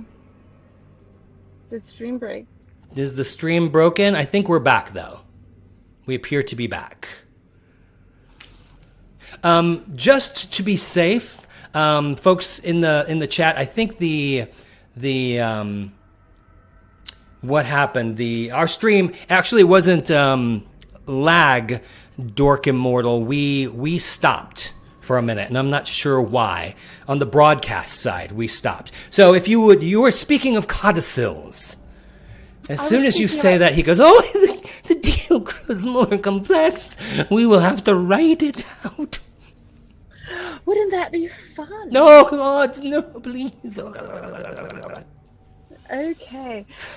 I believe that the codicil should be, after we give you this information, you will not harm us.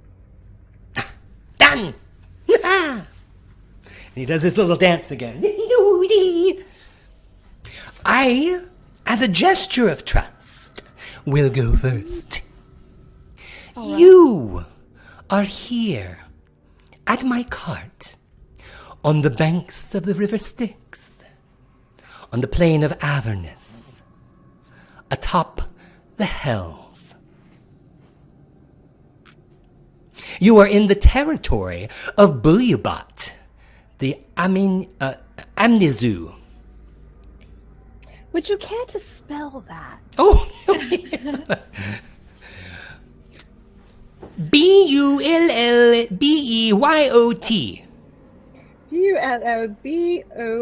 Bulloyet.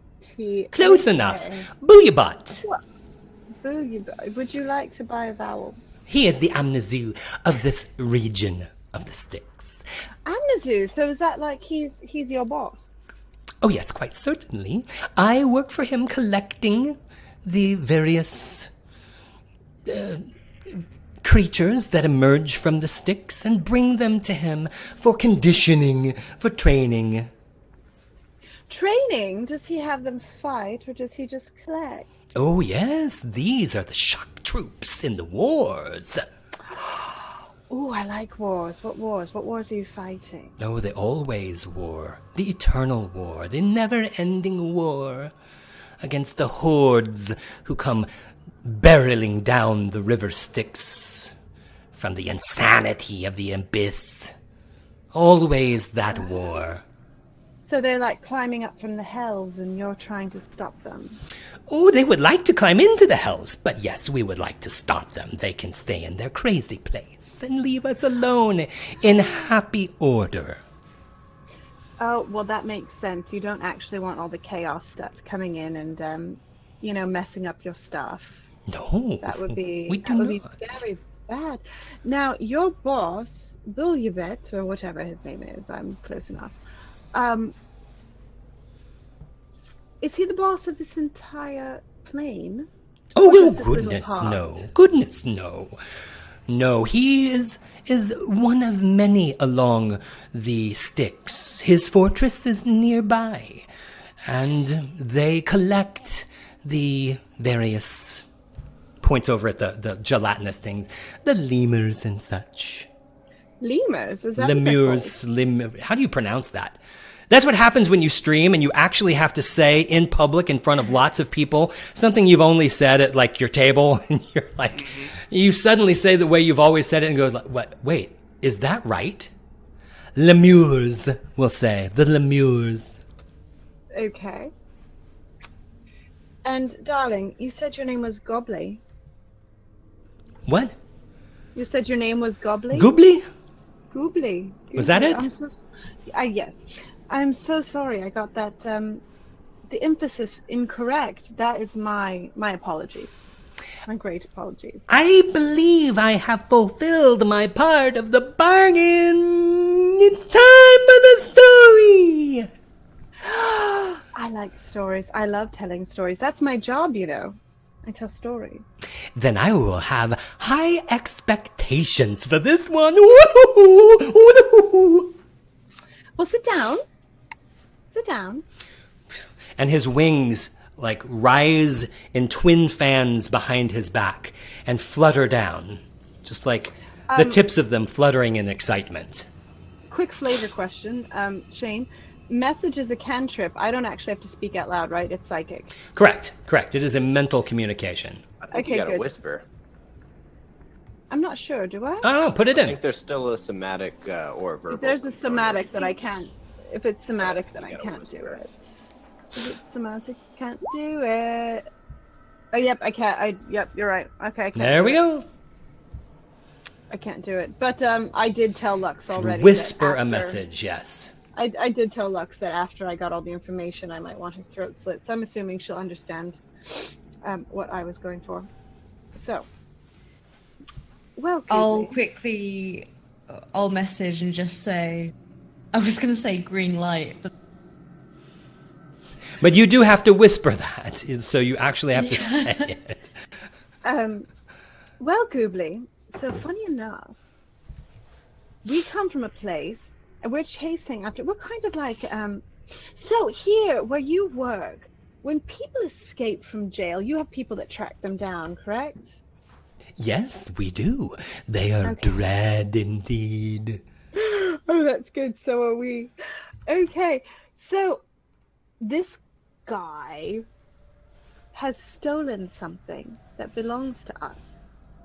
Or rather, belongs to the person that employs us. So he jumped through a portal. We were in the desert, and there were all these pillars. And he jumped through a portal, and we were quite quick to jump after him. We didn't have enough time to research your lovely plane of existence, which is why it's so lovely that I'm here talking to you. But he has something that we want. And beyond that, he's kind of an asshole. So, I don't think that, from everything I've gathered, you're a plane of orderly existence, correct? Oh, yes, quite There's so. a way things should be done. And if someone steals According to the something from- contract, always. If someone steals something that doesn't belong to them and runs away with it, well, the people that own that should be able to punish that person, don't you think? I suppose that sounds reasonable, but is none of my concern. Of course. I just want to make sure that when we find this gentleman and give him what he deserves, that we won't be in any trouble with your boss. That remains to be seen. However, you have not met your end of the bargain.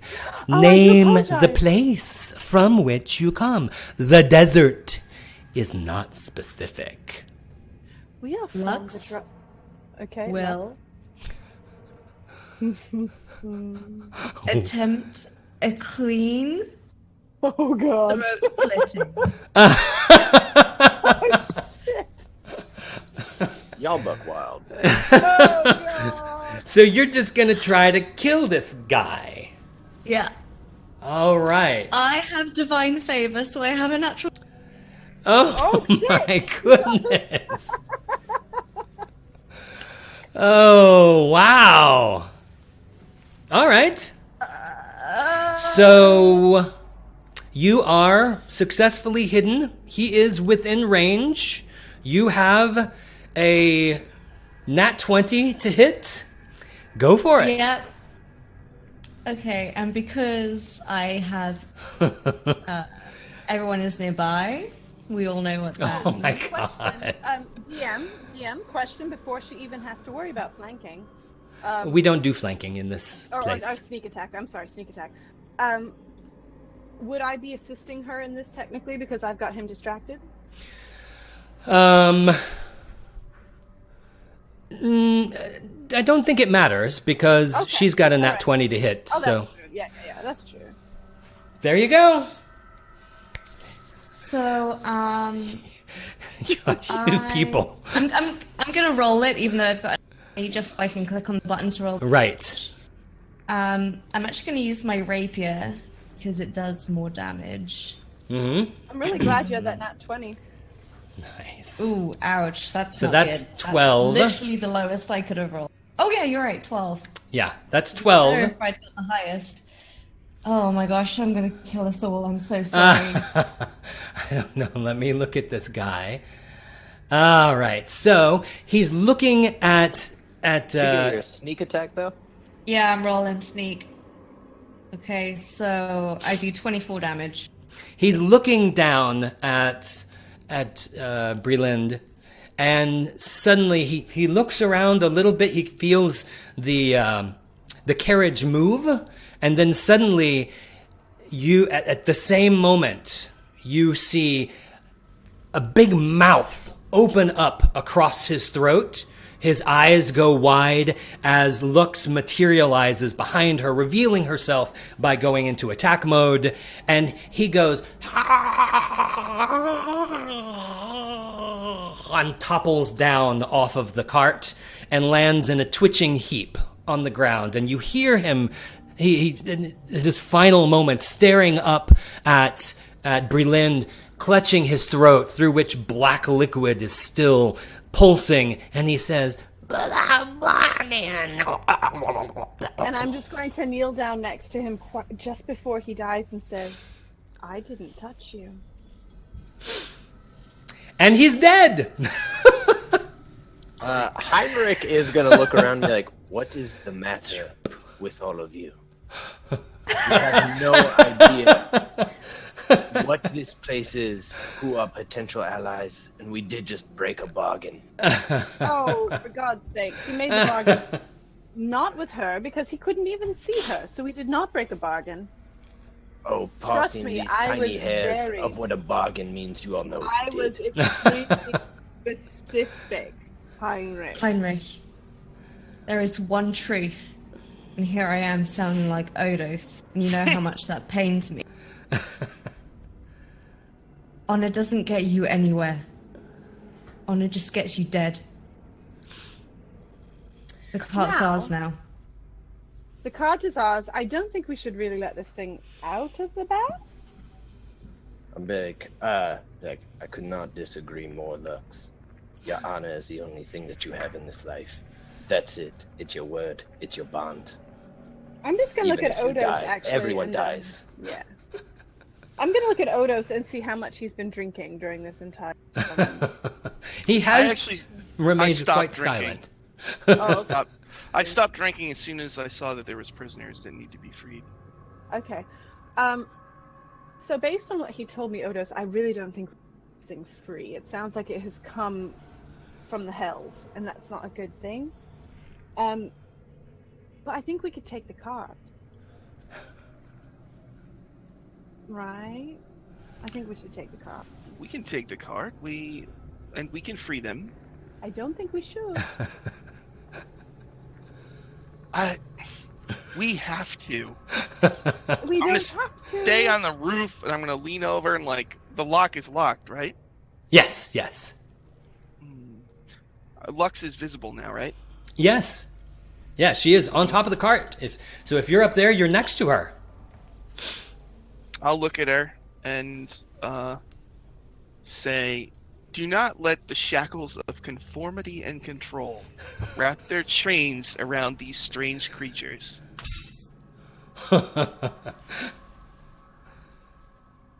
Do you speak common or?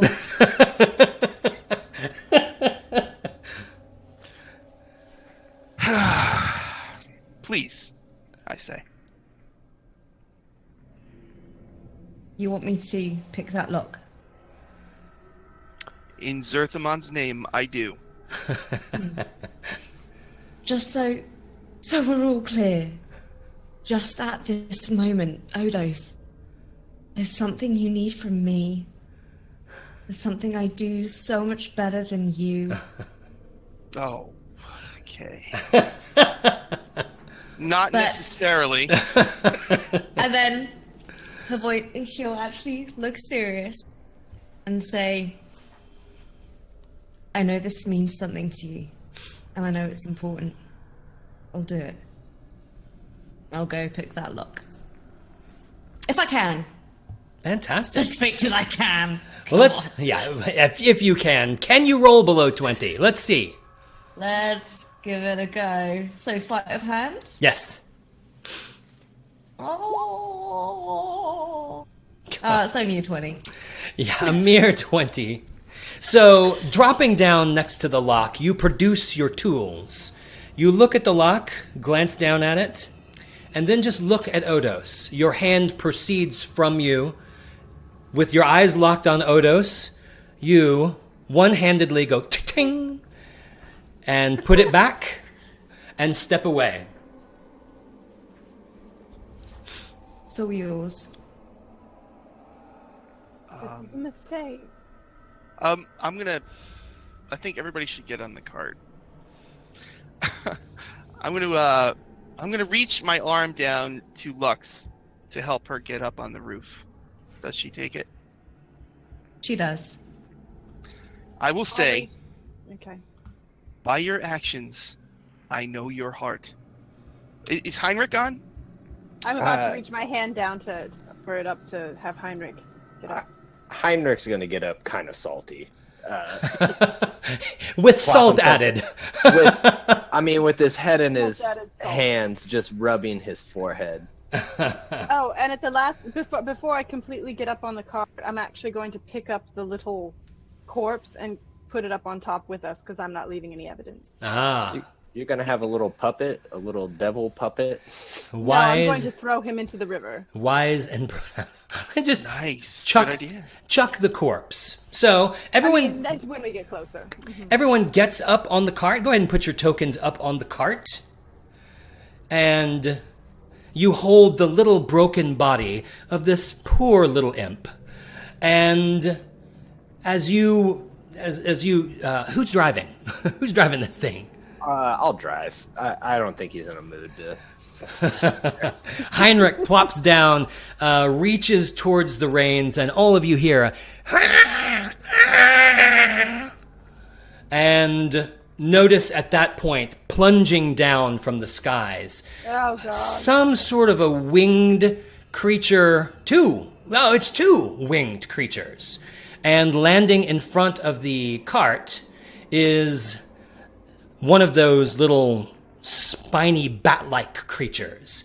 But then spiraling down from the sky behind it is this with broad wings, feathered actually.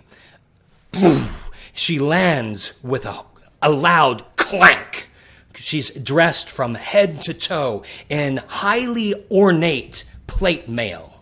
With a helmet, she's got black hair spiraling down in front of her chest, and she draws a massive sword. And she stares at you. I'm gonna kind of kick the body like underneath, like between all of us, so she can't see the body.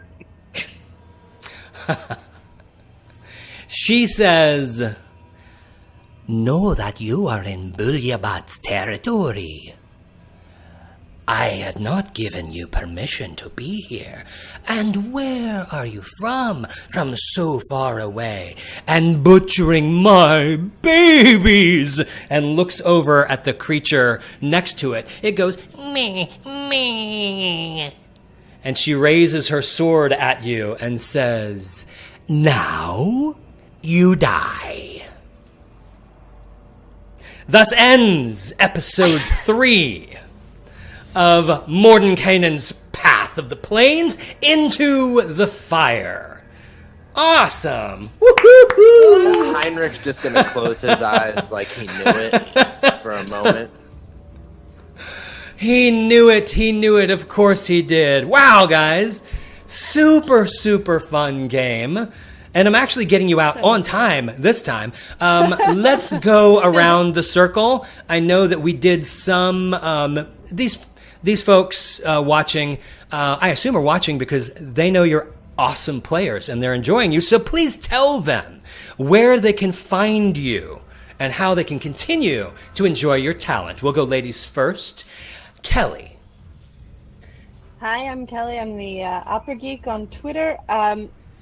This is sorry for my cat. This is my normal stream with the Greyhawk channel, which I enjoy quite a bit. What's happening? What is that cat doing under the table? Is something inappropriate? Should I turn off your camera feed? What the hell? The bird outside the window. He's chasing a bird. Anyway, normally you can find me singing all over the place. And if you are interested in seeing me sing all over the place and you're in the tri-state area, you can go follow me on Twitter, and I post all of my performances there. Which 3 states are we talking which here? tri-state? There's a lot of tri-states. Tri-state, New York, New Jersey, Connecticut. I see. Fantastic. Kim. That was so great. I just want to say quickly that you're getting. Oh, say it again. I was just saying that when you're getting really a decision that your character makes really upsets you personally. Nice. I'm really sad that I upset Heinrich. Oh. But anyway, yep. So I'm Kem. You can find me on Twitter at _Kempester. You can also find me on the Undersiders Pod, which is a D&D podcast that I play with a bunch of mates. And also every second Sunday, I release with one of my closest friends a podcast about dating monsters, aliens, and cryptids called Monster Crush. So I have got to see that show.